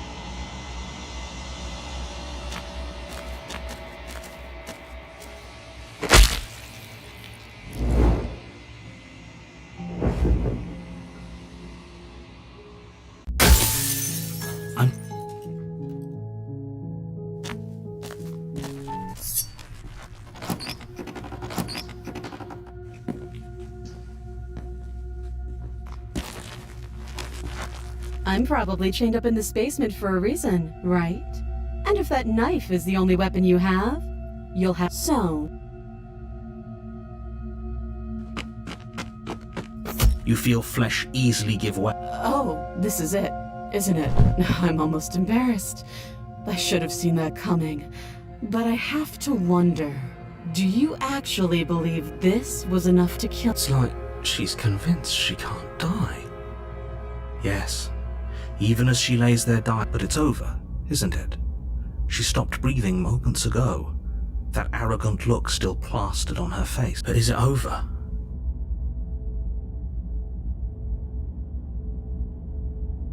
It's over.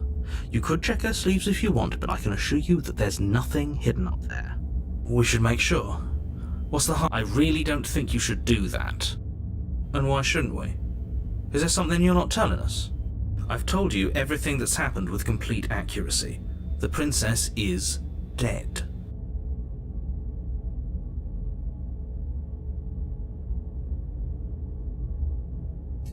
You lean down and wrap your hand around the blades, but as you begin to slide it out of its resting place, you feel a sharp and sudden jab in your side. What was that? I guess I won't be dying alone at... Quick, let's get out of here. It's too late for that now.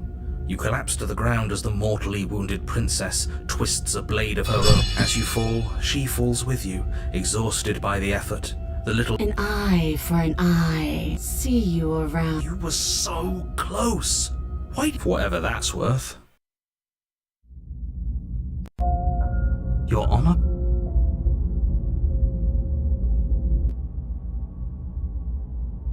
Yes, exactly. It's over. With your work done, you make your way back up the stairs, closing the door to the basement behind you. Why do I feel like we've done something terrible? You did kill someone. Greater good or not, something would be very wrong with you if you didn't feel at least a little bad. But it was. But that day isn't today. Let's just get out of here. You open the cabin door, ready to return to a world saved from certain doom. Only, a world saved from certain doom isn't what you find. Instead, what you find is nothing at all. Where a lush forest stood mere minutes ago, what happened? Everyone is fine. It's just that you and the cabin are now far away from them. Don't worry. You'll be safe here. This is good. Everyone is happy. You'll be happy. This isn't an ending. In fact, now that the princess has been slain, endings are a thing of the past. No. This is the beginning of eternity. Your reward. This is what's best for everyone. Trust me. Time passes. You can't be sure if it's days or months or years or even decades. It's all a wonderful, boring blur. You've never been happier. Psst. Hey. We're not just going to stay here forever, right?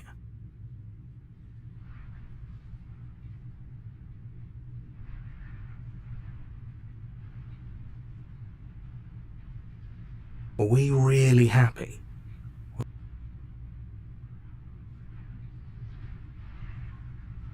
Really? Well, more happy time passes, though the word begins to lose its meaning. Time, that is, not happy. Happy still has plenty of meaning. The little voices please fall on deaf ears. Eventually you pass into a blissful state of pure existence. Though words like eventually and pass ceased to have any meaning to you long before that shift, you simply exist. Happy. Forever.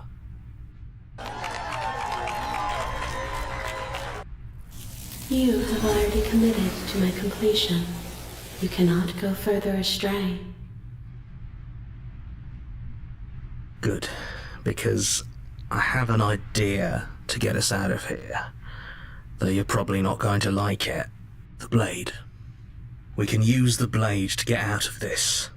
I can hear everything you say, little voice. There's only one thing it would want you to use that blade on, and I'm afraid that thing is you, dear hero. He's right. It's the only way out. Do you hear that? It wants to take this happiness away from you. It wants this wonderful place to end. Do you not? There's more for us to do, and the only way for us to do it is to take that blade and use it. Don't you dare.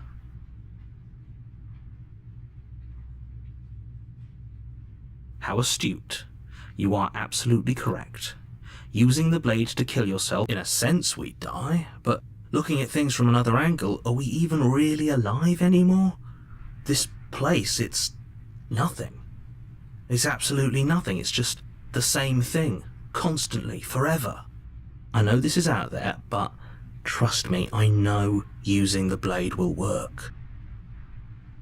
That little voice didn't want you to slay the princess. It didn't want you to be happy.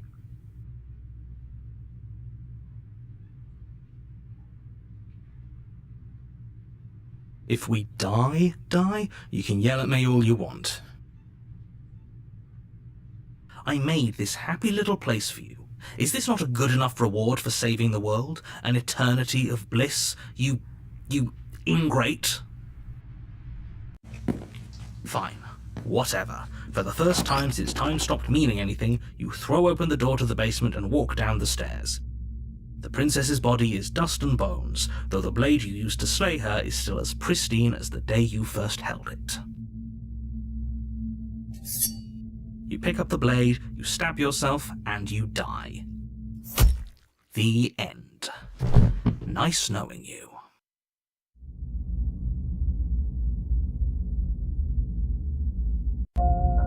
You're on a path. You're here to slay.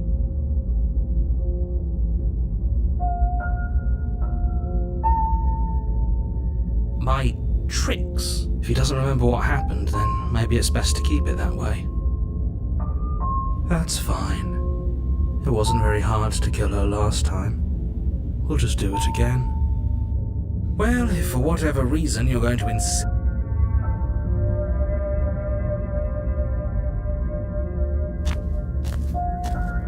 A warning. She will lie. She won't. The interior of the cabin is cold. The blade is... It feels like I've been saying. She's dead. We killed her already. You take the blade from the table.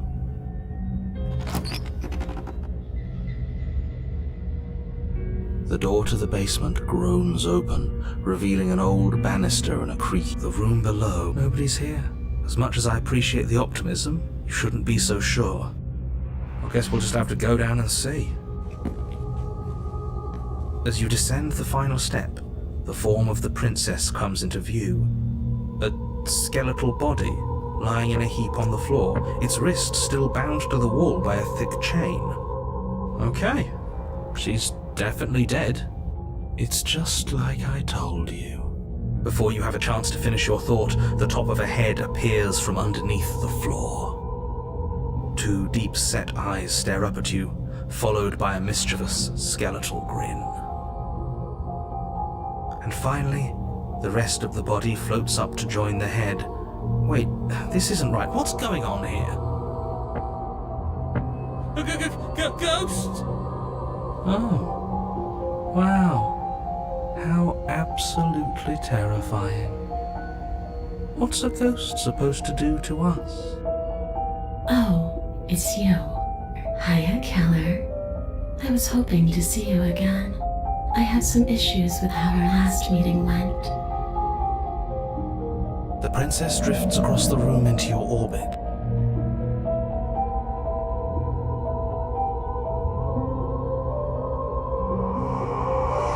Her touch is cold and ethereal, formless yet real enough that her icy fingertips send shivers dancing across your skin.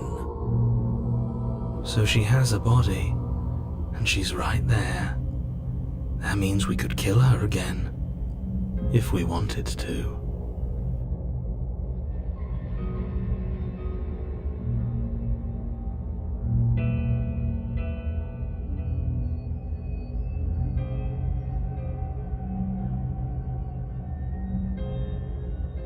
I see you brought that annoying knife again.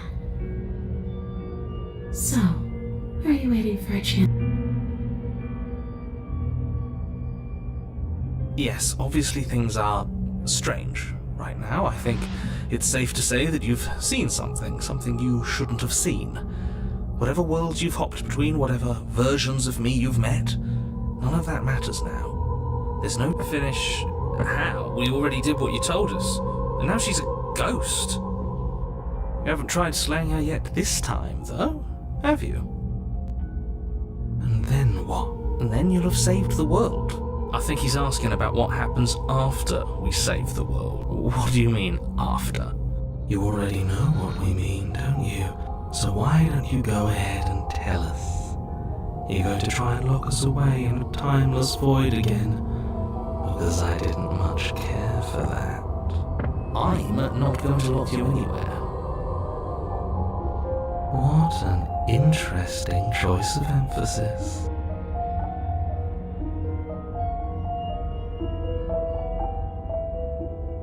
I don't feel very bad, but I guess I'm not dead. So you must have only mostly killed me. Or maybe death is only mostly real, but it's also mostly not real. I'm not sure. I'm just the one these things have happened to. Not the one with all the answers. Or any of the answers. But we're not a ghost. Unless we are? Death, at least as a form of permanence, is just a concept. And clearly it's not a very useful one anymore. Maybe we should throw it out entirely.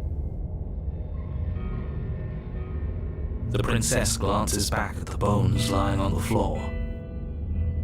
It's just a body. Do you believe these bones? Or do you believe me? Because those bones aren't talking to you. She's seeing things pragmatically. We should do the same. Reality is what's in front of us, not our preconceptions of what it should be. There doesn't need to be a static truth. There doesn't need to be objectivity. How should I know? Why does anyone come back? Maybe I have unfinished business with you. Or maybe you have unfinished business with me. All I know is there's a hole in my chest, and not the big obvious one that you put there. There's something older and deeper, a nagging reminder that I'm not where I'm supposed to be.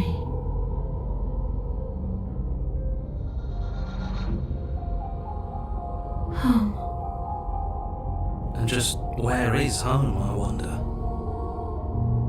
I don't know where home is. I just know it isn't here. But I can feel it calling to me from someplace far away. Wherever I'm supposed to be, it's out there. How specific. And how convenient for her. You see what she's doing, right?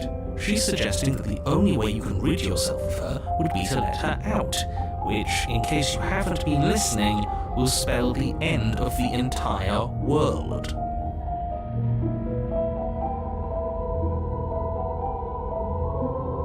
No, those bones are just a body. They aren't me.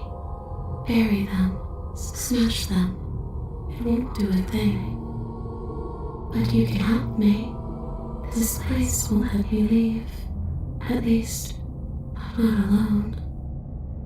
I've tried. Before you came back to me, I explored every inch of this place, even the spaces between the walls. But I never found a way out. I always wound up right back here.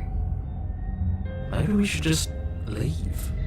If she can't get out on her own, then why do we have to do anything? We could probably walk out right now and everything will be fine. Hasn't got out and can't get out are two very different things. It'd be dull anyway. It's more interesting if we make a choice. But you can come and go as you please, can't you? So, let me hitch a ride. After all, you own me. Absolutely not. Is she asking if she can possess us? She is. But I hope I don't need to explain why you can't let that happen. It would be catastrophic if she managed to escape this place. And if you let her in, there is very little anyone could do to stop her. Would she be able to see us if we went along with it? Now isn't that an interesting thought? We could finally bring her face to face with him.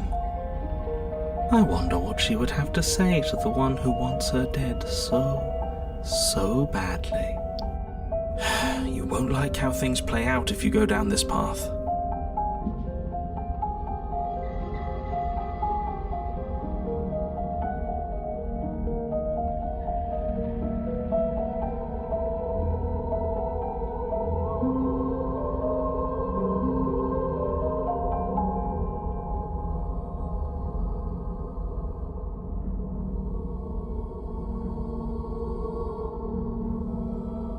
The princess swims through the air in front of you, pausing for a brief moment as her dark-rimmed eyes stare deeply into yours.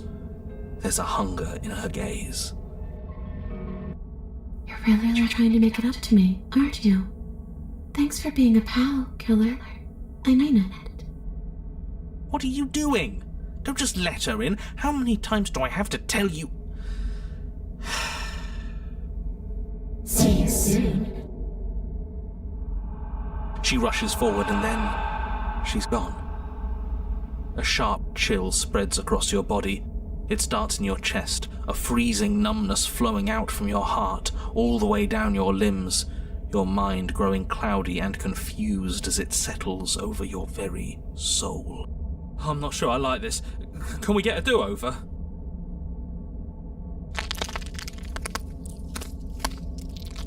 I'm afraid it's too late to stop now. The numbness gives way to a stabbing pain, your muscles twitching and convulsing violently, each involuntary movement causing more waves of agony to ripple across your body. You collapse to the floor, and everything goes dark. Come on, you've got to get up. I know everything feels heavy right now, but we still have to get out of here. Your eyes flick back open as you get your bearings, your vision swimming as... So this is what it's like to be you, huh? Disembodied voice narrating your every move? So, It doesn't work like that for you? Clearly it doesn't, or she wouldn't have commented on it. All these shards of broken glass on the floor, are they also supposed to be you? Hey, I'm not a shard of broken glass, I'm... It's okay. You can finish your thought.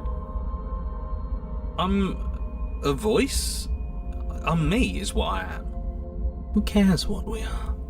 We exist. That's all that matters. You don't have to fight. We'll all be out of here soon. No, it matters. What we are matters. If I'm a shard of broken glass, then that raises some questions about certain other voices in here too. I'm clearly the same thing you are. They're not listening to me. Do they not listen to you either? No, I'm not talking about you. I'm talking about him. You don't need to know what I am. You just need to know that I'm different from you. More important. So, you're the one who pulled the strings and made me dead. I can tell you don't belong here. You're barely even there. Like the shape of something left behind. You're more of a memory than a person. That's rude. You're kind of like me, actually. I'm just going to ignore her. You push yourself off the ground. The princess is nowhere to be seen. Obviously she's nowhere to be seen. Because I'm in here with all of you. Everybody knows that. I'm setting the stage. The room is empty because you made a spiteful, idiotic, and all-round foolish decision. You don't have to let him get to you. You're better than that. You're starting to make things right. This is infuriating. Just whatever you do, you can't leave this place. It's not too late to fix this. Probably.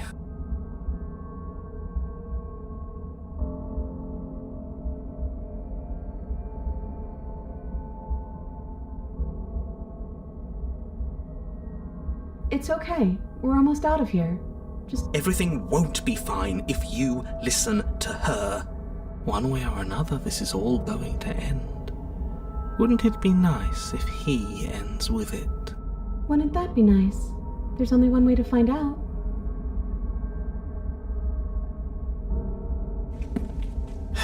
Your legs, weary with the weight of the princess's spectral form and clumsy with the cold that still pervades them, stumble towards the stairs. I'm just trying to get home. You don't have to act like it's the end of the world.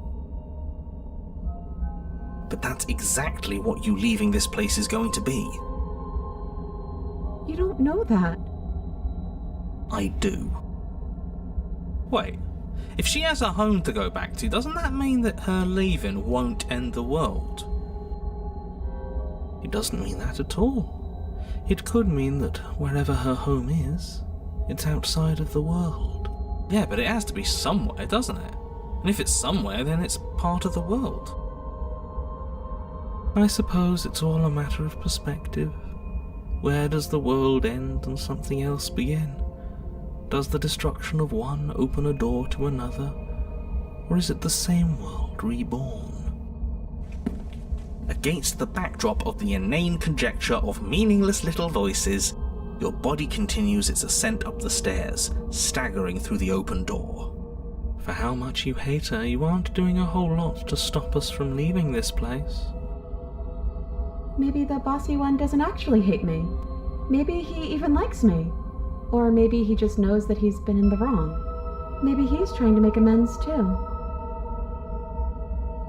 Not at all.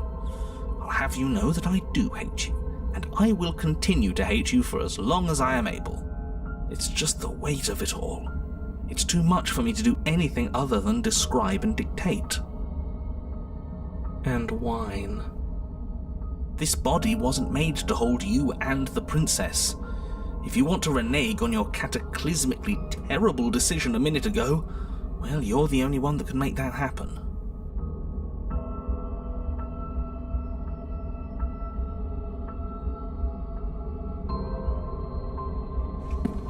You continue slowly to the door, your feet like lead dragging across the floorboards, growing heavier with each step. We're so close. Thank you, thank you, thank you. If we get out of here, I won't even care that you murdered me anymore. You lift your shaking hand and rest it on the door handle, but you pause before you open it, exhaustion sapping what's left of your will. Was exhaustion really the best you could muster up? It's over. There's no use stalling. Let's see what happens next. Shit.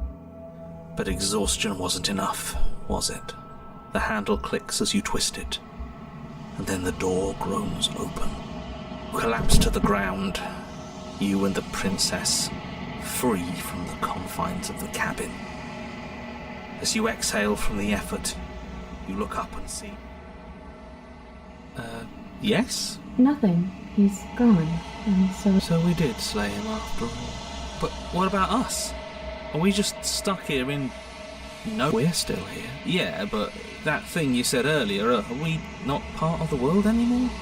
Are we in some world that exists after the world ends? Okay, I've heard enough from these two. Let's see if I can pop out.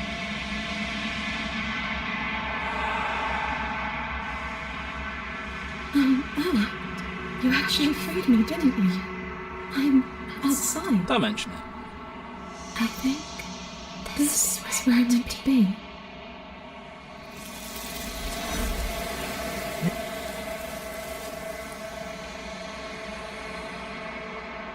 But it feels so bad. Like, look, You don't need to...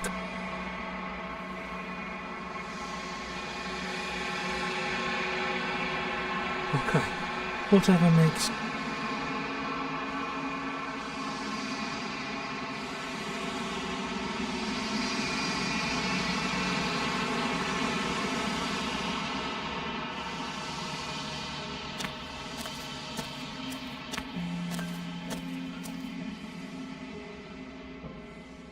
Whenever you are ready.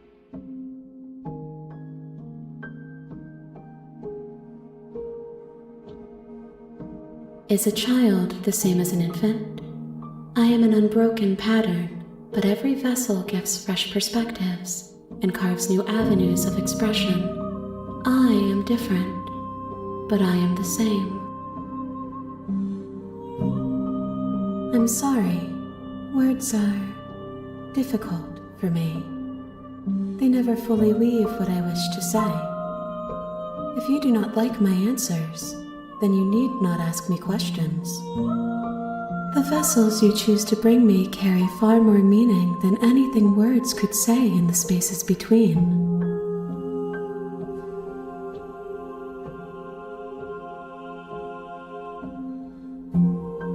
Eyes close and reflect. Perspectives meld together, and the breadth of my experience stretches to new corners. It feels correct.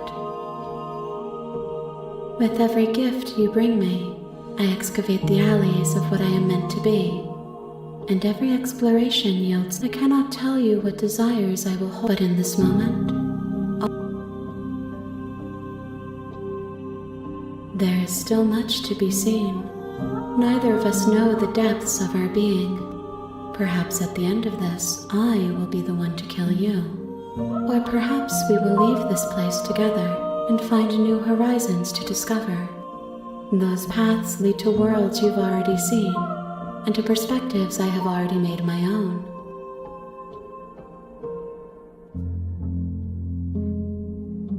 Why wouldn't I be kind to you? Gifts aren't what someone tells you to bring. Do not worry. There are no. This one is vaporous. She is a dream of a life she could never have. Do not mourn her. She will finally be able to hold what she never knew. My preference is for you to show me what you would like me to see.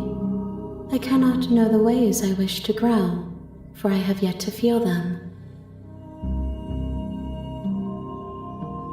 The vessels are a weave of emotion at odds. The wounds they've suffered carved text. I would be alone and without sensation. If I am to be an ocean, you have given me enough to build a pond. The task of... I await your return. but we will meet again.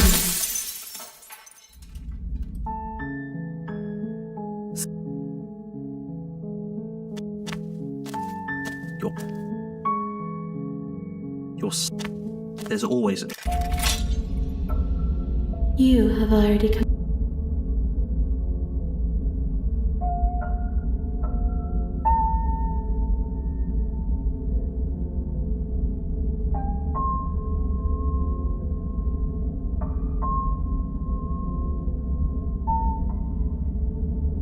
You know I can tell when you're lying, right? Please take this serious. A warning. Before you go, she will lie. If we ignore him, let's... The cabin interior is wrong. A confusing patchwork of many cabin interiors, all projected across. The only furniture of note is a plain table, its legs all the wrong lengths, its material devoid of feature. Perched on that table is a pristine blade. The blade is your... If he wants us to take it, maybe we should just leave it to collect dust, or better yet, grab it and throw it out the window. What good is a knife against a world-ending monstrosity anyway? No, we're taking the knife. Have you seen this place? We have literally no idea what to expect.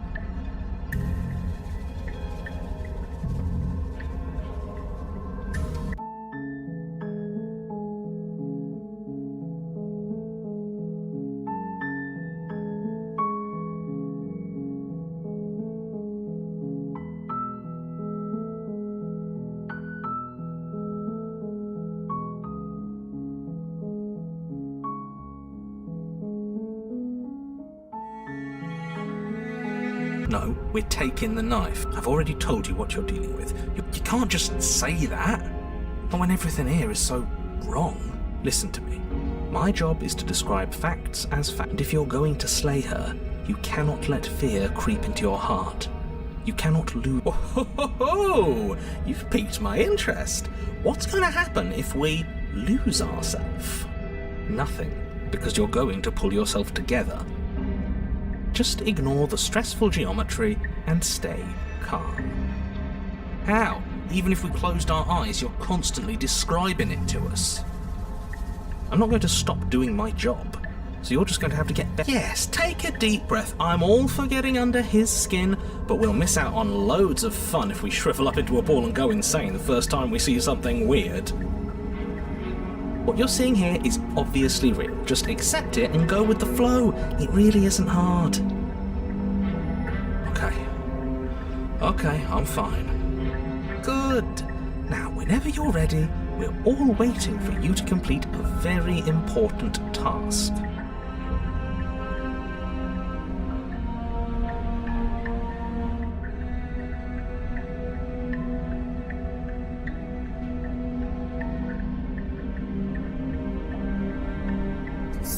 Okay, fine, you took the knife, but you really shouldn't hold it like that.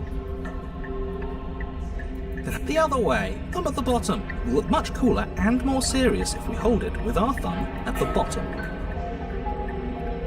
It really doesn't matter how you hold the blade, as long as you have it. Just make a choice.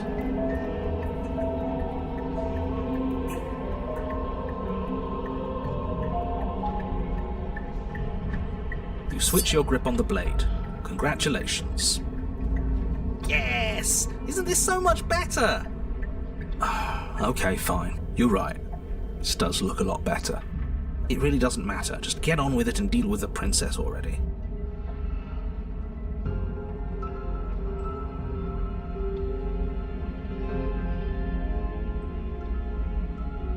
Haha! Yes! Do it!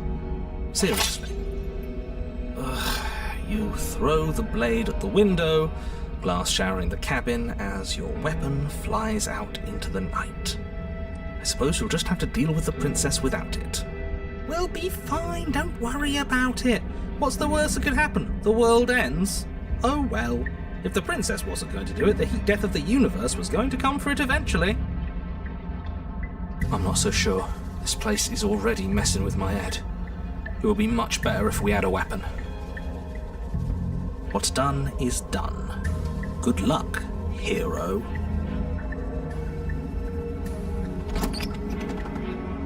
The door to the basement creaks open, revealing a web of branching staircases all built from unidentifiable materials.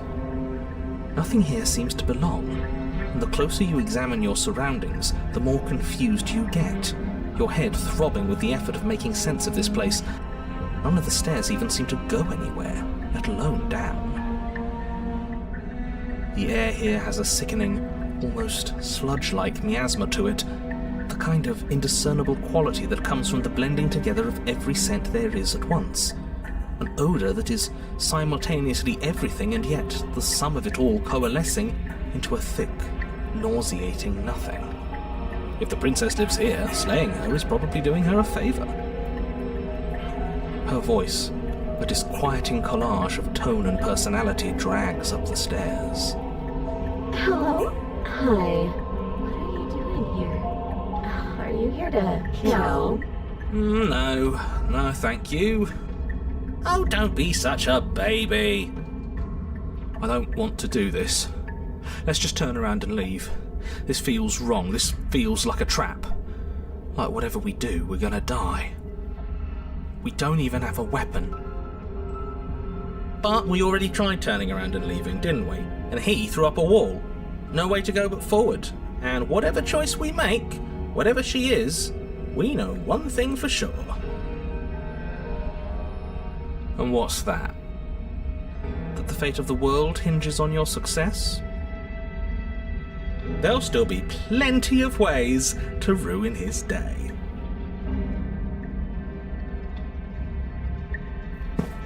You step to the right.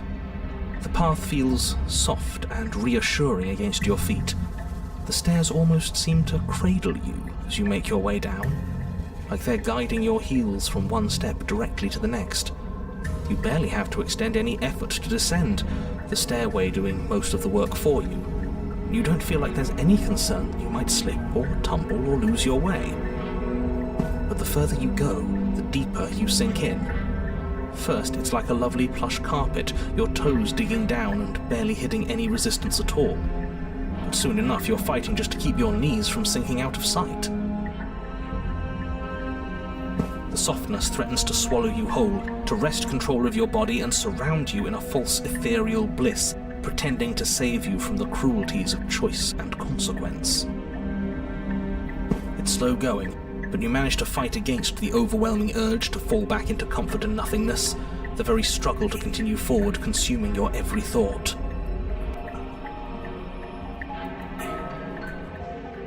You slowly lose sense of yourself the further you go. Time disappears, and you can feel yourself begin to untether. Physical sensations dull and then vanish, until the only things experienced are the endless repeating patterns and emotions of the journey, a continuous march forward to a destination long forgotten. Consumption and betrayal, skepticism and blind devotion, rivalry and submission, terror and longing, pain and unfamiliarity. And at the heart of it all, an emotion that can only be described as... Are you okay? What the hell was that? What happened to us? I feel so strange. Like I'm fundamentally different, but also still the same person I was at the top of the stairs. Oh well, that was a trip, but now it's over. Time to get back to our old devilish ways. The princess, eyes bright but otherwise shrouded in darkness, watches you impatiently from the other side of the basement. Don't forget why you're here. And why are we here again? In case you weren't listening, I'm afraid I lost myself on the way down. You're here to... He's just being an ass, we remember. Though I'm still not sure if we should trust you. Let's talk to her for a bit, try and get our bearings. She seems normal.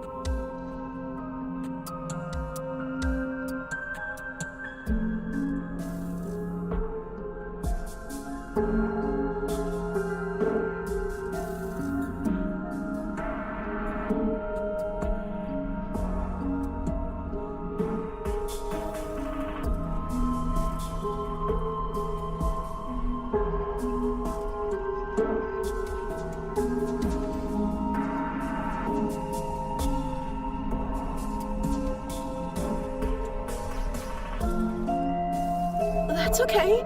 Sometimes I forget where I am too. The shadows recede, revealing the princess's face.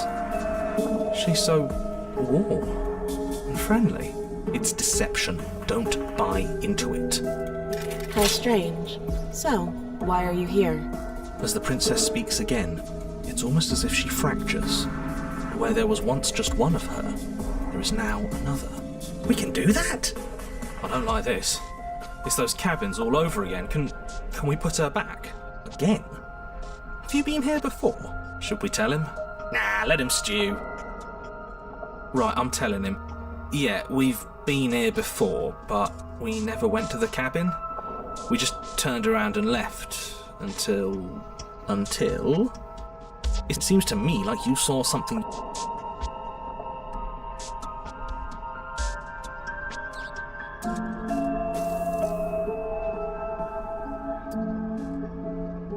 Whatever you saw last time, unsee it. Whatever thoughts weaseled their way into your head. Ooh, new plan. Let's see if we can make even more of her. You can call me Princess, if you'd like. Princess. Do you need help? Not that there's much I can do chained up like this, but I'm the only one down here. So if you need anything, I'll do my best. And what's that supposed to mean? Are you trying to get under my skin? She fractures again. I don't like where this is going. Neither do I, which is why you need to slay her now before things get more complicated than they already are. How would we even do that? Where would we start? We'd always start by retrieving the blade. The one he made us throw out the window. I wasn't the one who threw it. Oh, come on, you told us to. Don't try to pass the blame now that it's come back to bite us. Well, if I'd known we'd be dealing with this, maybe I wouldn't have been so hasty with my suggestions. I don't think we're going to be able to put her back. Kind of hurts to think about it, doesn't it? It's like everything we say just multiplies her. It certainly looks that way, so please, for the love of everything, stop asking her questions and stop. I don't know what happened to you, but you look like you're in one piece now. But I understand. Sometimes I feel like I'm being pulled apart too. It's so terrifying down here. But at least now you're not alone. And I'm not alone either. We're probably stuck down here forever, aren't we? There's no way out, and barely a way in. I don't remember what it was like before I was in this place. Why would I know what happened to you? You're not really cut out for this, are you? Why are you even here? I don't know why I'm here, but there has to be a reason, right? You don't just lock a princess away, but you know, right? You have to know. You're the only other person I've ever seen, or at least the only one I can remember. Don't give me false hope. Please just end this already. One way or another, just do it. Oh, don't be coy. We both know why I'm locked away here. I'm a monster, and the second I get out of this place, I'm going to end the entire world. This is reaching its breaking point. If you don't act now, there will be nothing in here but her. Take a deep breath and focus up. You can do this. But how do we decide what to do? Can there even be a right choice when all of them are so different? Stop overthinking it. Your drifting thoughts have clearly been part of the reason this situation has gotten out of hand. If you're trying to do the right thing, there's only ever been the one option, and that option is slaying her. Just do something. Do anything. Do all of it, if that's what you want. This place is hell, and it's only getting worse.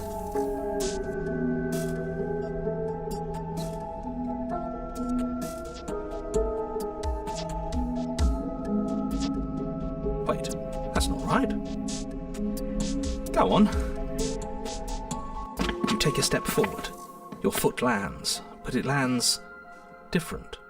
You experience a firm footfall, a gentle tread, a confident stride. You can feel yourself rupture.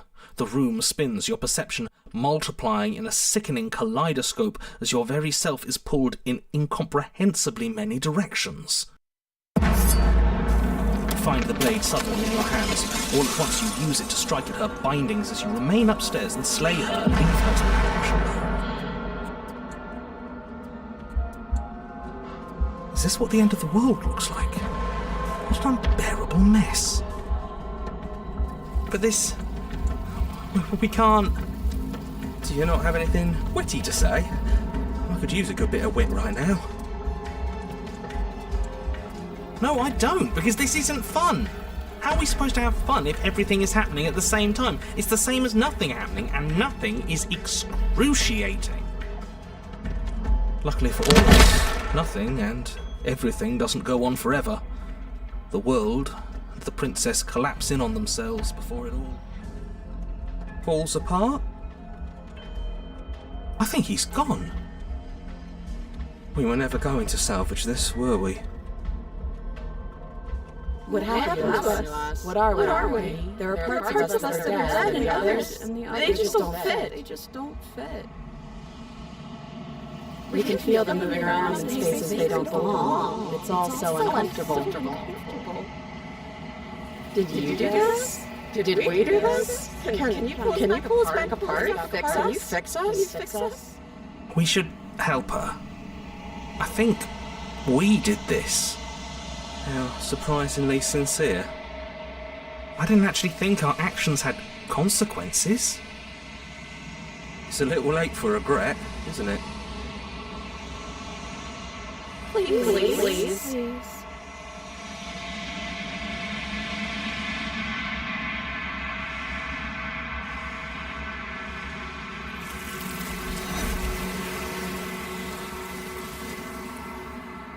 She's gone.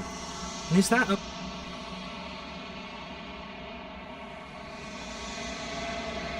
What is that supposed to mean? Whatever awful thing I felt before, he's just messing with...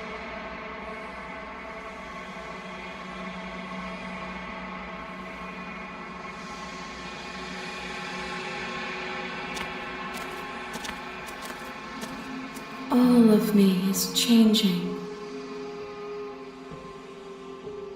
And yet my waters flow and my streets bustle. There are no words that can... I am everything that you have... As easily as you can stand to be you. You are like me, even if you have chosen not to look at the corners of you that do not fit. It changes me, but it doesn't make me worse. Nor does it make me care for you any less. Does it make you worse?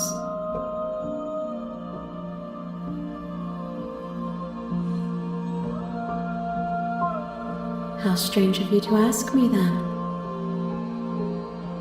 These ones are a contradiction, a winding kaleidoscope of paths and wall. They are stretched and they will make for a rich and vibrant. Do not mourn them. For they will finally get to know themselves.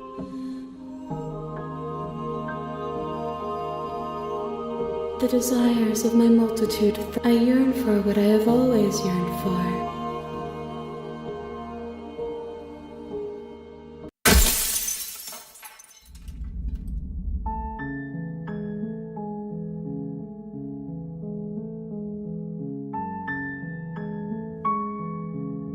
Don't mention it. It's all part of the job.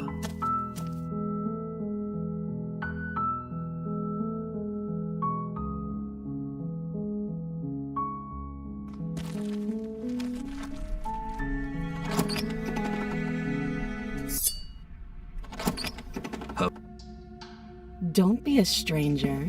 You walk down the stairs and lock eyes with the princess. There's a heavy... Don't you dare. It's fine. The blade... Thank you. Maybe now we can just... We'll be fine. Don't know what you're hoping to accomplish here. So here we are. What an awkward start to a relationship. I know. I just... And yet, you hesitated the moment you saw me. And you dropped your knife. If killing me was really that important, so, someone put you up to this, right? And whoever it is... That's a fair question. Who chained her in this basement? And if she's so dangerous, how did they manage? Don't give away the game, and don't let her distract you. That's exactly what... I'm right, aren't I? So who put you up to this? You can't I'm guessing you don't have the key then. I'm sure, well, we can always put that in. Her sharp eyes. She isn't suggesting she is. Don't just tell her. Is that why they threw me down? I don't remember much about it, to be honest. I've been down here. Just how long has she been down? If I'm supposed to be capable of ending the world, then how did I wind up here, chained to a wall? Have they told you why I'm allegedly so dangerous? Princess she doesn't know. She knows what she'd do. I don't think I can answer that question in a way you'd find. At the end of the day, whatever the two of us have going on, whoever sent you to slay me claimed I was a threat to the world. That doesn't sound right to me. And I don't think it sounds right to you either. Otherwise, we'd be killing each other instead of talking. She has a point. There's a reason I've been telling you to question the So, I could tell you that I'd lead a quiet life in the woods, or that I'd open an orphanage, or that But you don't really know me, do you? She's right about one thing. Her word. Like I said, it's all. So do you trust me? The prisoner, the victim, She's wrong. This isn't about trust. This is about risk. We stand to She hesitates before answering. You can address me as your Royal Highness, or Her Again, she offers no specifics, no matter how. Too long. Oh, have You know.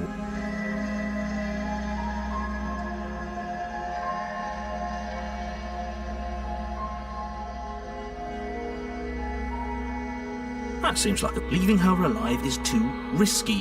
One way or another, I'm going to find a way. And if you don't, I can promise that you'll come to. You have. I know you think this is a fair chance we'll have to take. We can make this. You're making a mistake. You turn your. It won't be long before I slip these chains. And once I'm Slip these chains? She can't, right? Either way, she dropped her mind. You'll be the death of all of us, but fine. You close the basement door, locking it behind you and quickly barricading it with a heavy wooden table. Okay. You settle in against the far wall. It isn't long before you start to drift off. Your eyelids heavy. I know you're still there. Why don't you make the... It's not like this little door will hold for very long anyways. She sounds terrifying. As she violently rattles the door, you... When I get out of here, I'm going to pick you apart. Pete, you don't know the kind... It doesn't sound... No.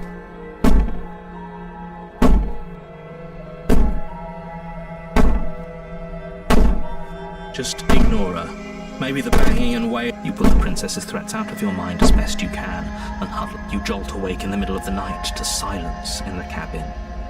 Where is she? Thanks for helping me get out of that awful basement. You try and stumble to your feet, but as the princess draws, it isn't all at once. The paralysis comes in waves. For whose side are you on? Yours, of course. But So helpless. she steps closer, one silent footfall at a time, cocking her head in curiosity. Or maybe I can't take my time with you. You know, what a shame. If you'd only help me get out of here. Your lungs stop drawing in breath. I'd say better luck next time. But we... It can't be. I'm sorry. Everything goes dark. Your honor, you're here. Again? If he doesn't... That's a... I think... She will... I don't... He doesn't... The blade... Hold on. What happened to the door? It's just an She's already got an out, hasn't she? And she's... I'm going to need all of you to pull yourselves together. The prince... So deep breath in.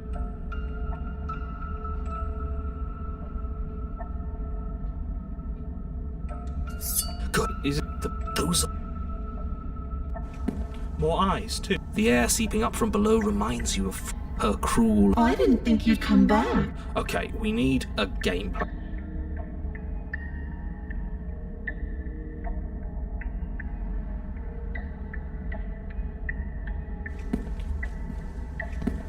As you emerge, you find yourself between two... Are you... No, I'm going to... Please... I wouldn't give it too much thought if I were you. You turn back to the stairs, a faintly outlined There you are. as the princess approaches. Your leg, your arms. This is it. And you brought your little knife. There has to be a way out of this thing. What did you do? Pull your I wonder how many times. heart. Your lungs pull in a desperate gulp of. What are you doing? I'm working. Do you want this body to? And then experience stops once. Okay, whatever you were doing, please just. You sure about that? Are you sure that you have second? Yes, I'm sure. Heart. Again, your eyes shoot open as you gasp. Can't decide what you want to do. Oh well. Standing there gasping like. She isn't attacking us. The why doesn't matter. She's all. Your weapon is still in. Because I don't want to. Look at the way you're struggling to stay alive. The princess leans forward. If I want to see. She slowly runs her velvet glove across the. Hey, okay. Deep breath. You're back. One moment, and then you're gone. Ah. She pulls away. But that wouldn't be very fun, now would. Lungs, liver, nerves, heart. Lungs, liver, nerves, heart. I tried to leave while you suffocated, but that stupid cabin wouldn't let me. Well, you died before I could get to the door. And then I was here. I don't think I can move without you. And dead doesn't count. And as much as I love what we...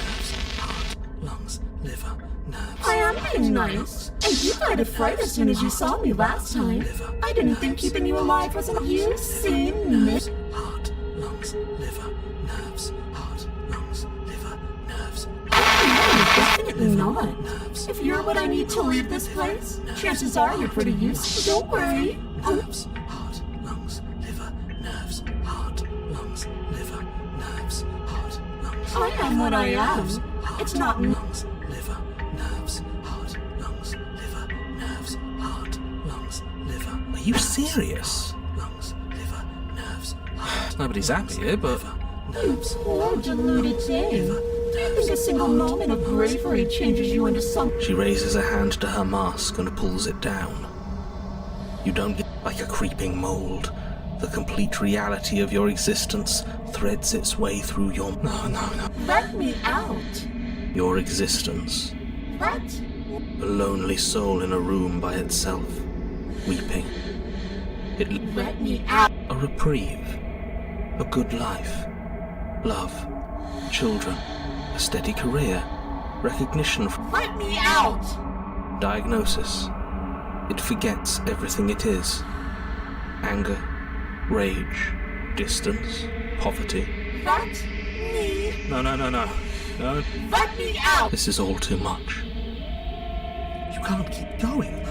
What are you talking about? Oops. I think I broke you. I'll see you soon.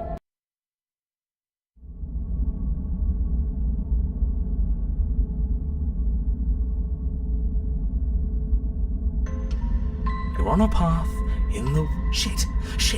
What the... There was a princess, I think. You shouldn't know about the princess. At least, not until I guess. It feels so... We have to let... No, that's the opposite of what you're... Slay.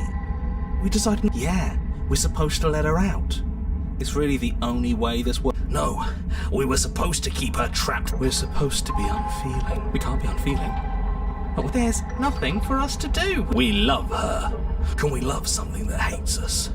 To be given an ounce of kindness from something... Why are there so many of us? There aren't... This is bad. You need to get a grip. What did you let happen? How many times have...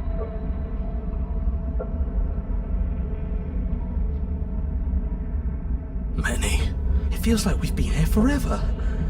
It doesn't matter. Yes, we just have to... It won't. It will be for us. You're part of everything. If things aren't fine for... There's no difference between fine and not... Of course we're wrong. She's the... Yes, obviously they're all wrong. What do you...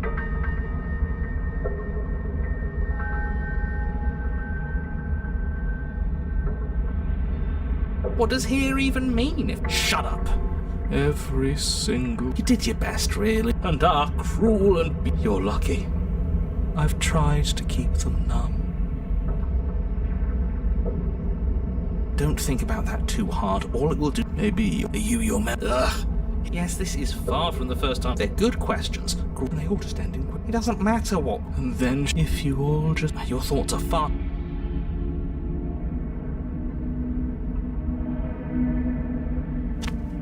You slowly make your way through the umbral forest, bumping it, but eventually you do make it to the cabin. Or rather, you make it to the... No, this isn't right. There's a cabin there. There's always supposed to be a cabin. Don't ask him about... He always says he. And he all stay focused. You still have a job to do, and it's best... She's still here. Just walk up the hill. They've been heard too much. Exactly. They are delusions, and all that catering to them will... Or you could just... You walk up the hill, hesitating just... The cabin that isn't there. You've got to clean the mirror, haven't you? You've got to smash it. She's on the other side. It's the only way we can have... Just go over... Just do... Proceed. Proceed to where? That's a new one. Of course it'll work. He always makes the best, and it already has worked. We're one step closer to... The interior of the cabin is much the same as the exterior of the cabin. A dull, fuzzy, dreamlike nut. The only object of note is a pristine blade buried in the dirt. The blade is your implement. You'll need it if you're going to do this. Take it. It's the only way forward.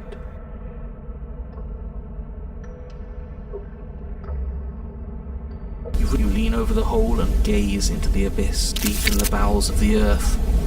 You see, it's her. She's watching us.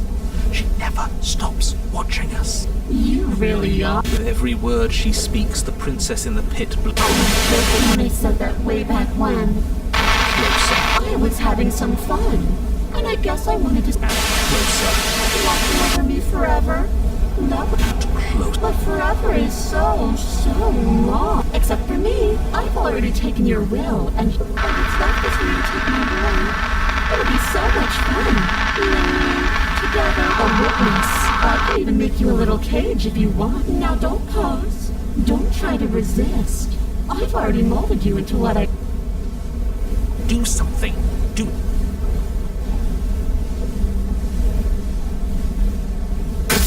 You extend your hand to hers. For all her past cruelties, the moment feels gentle, tender even. I can't believe you just made me. The motion is difficult at first, as if something still resists your efforts. But then that resistance gives way. And that's the end. I wonder what we're going to do next. I didn't think I'd be so... Why is it so cold?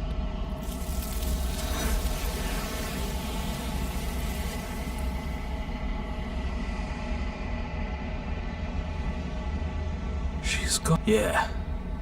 That mirror's... What does that mean for... I'm sure it'll be... Maybe it won't be gone. Doesn't seem... Fine. Oh. What do we say, Bob? Yeah, seems we've got... Something tells me that this is the end of the line. It feels the fear. I'm done. My heart, the game. I'll be... I'm just ready to be boys.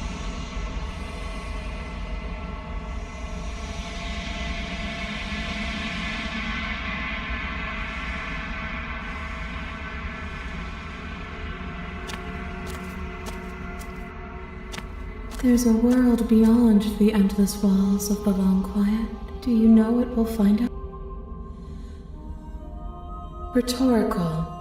I am not rhetorical. I have only known these spaces. I'm asking you because I cannot know your mind.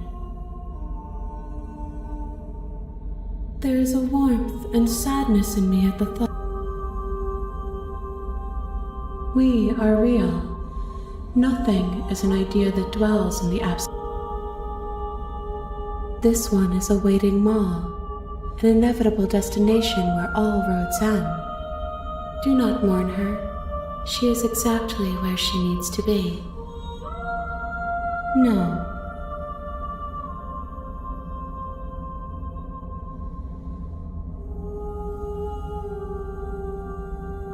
No. Their thoughts are quiet. Do you think your name... There's no need for you to know what you are going to do before you do it. 1.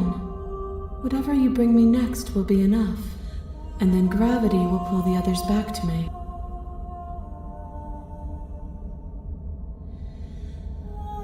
These gifts are a conversation.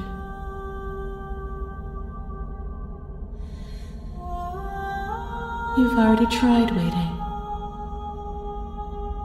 I will see you when you return. What textures will you weave for yourself to occupy? If you close that box, will you become? You'll always.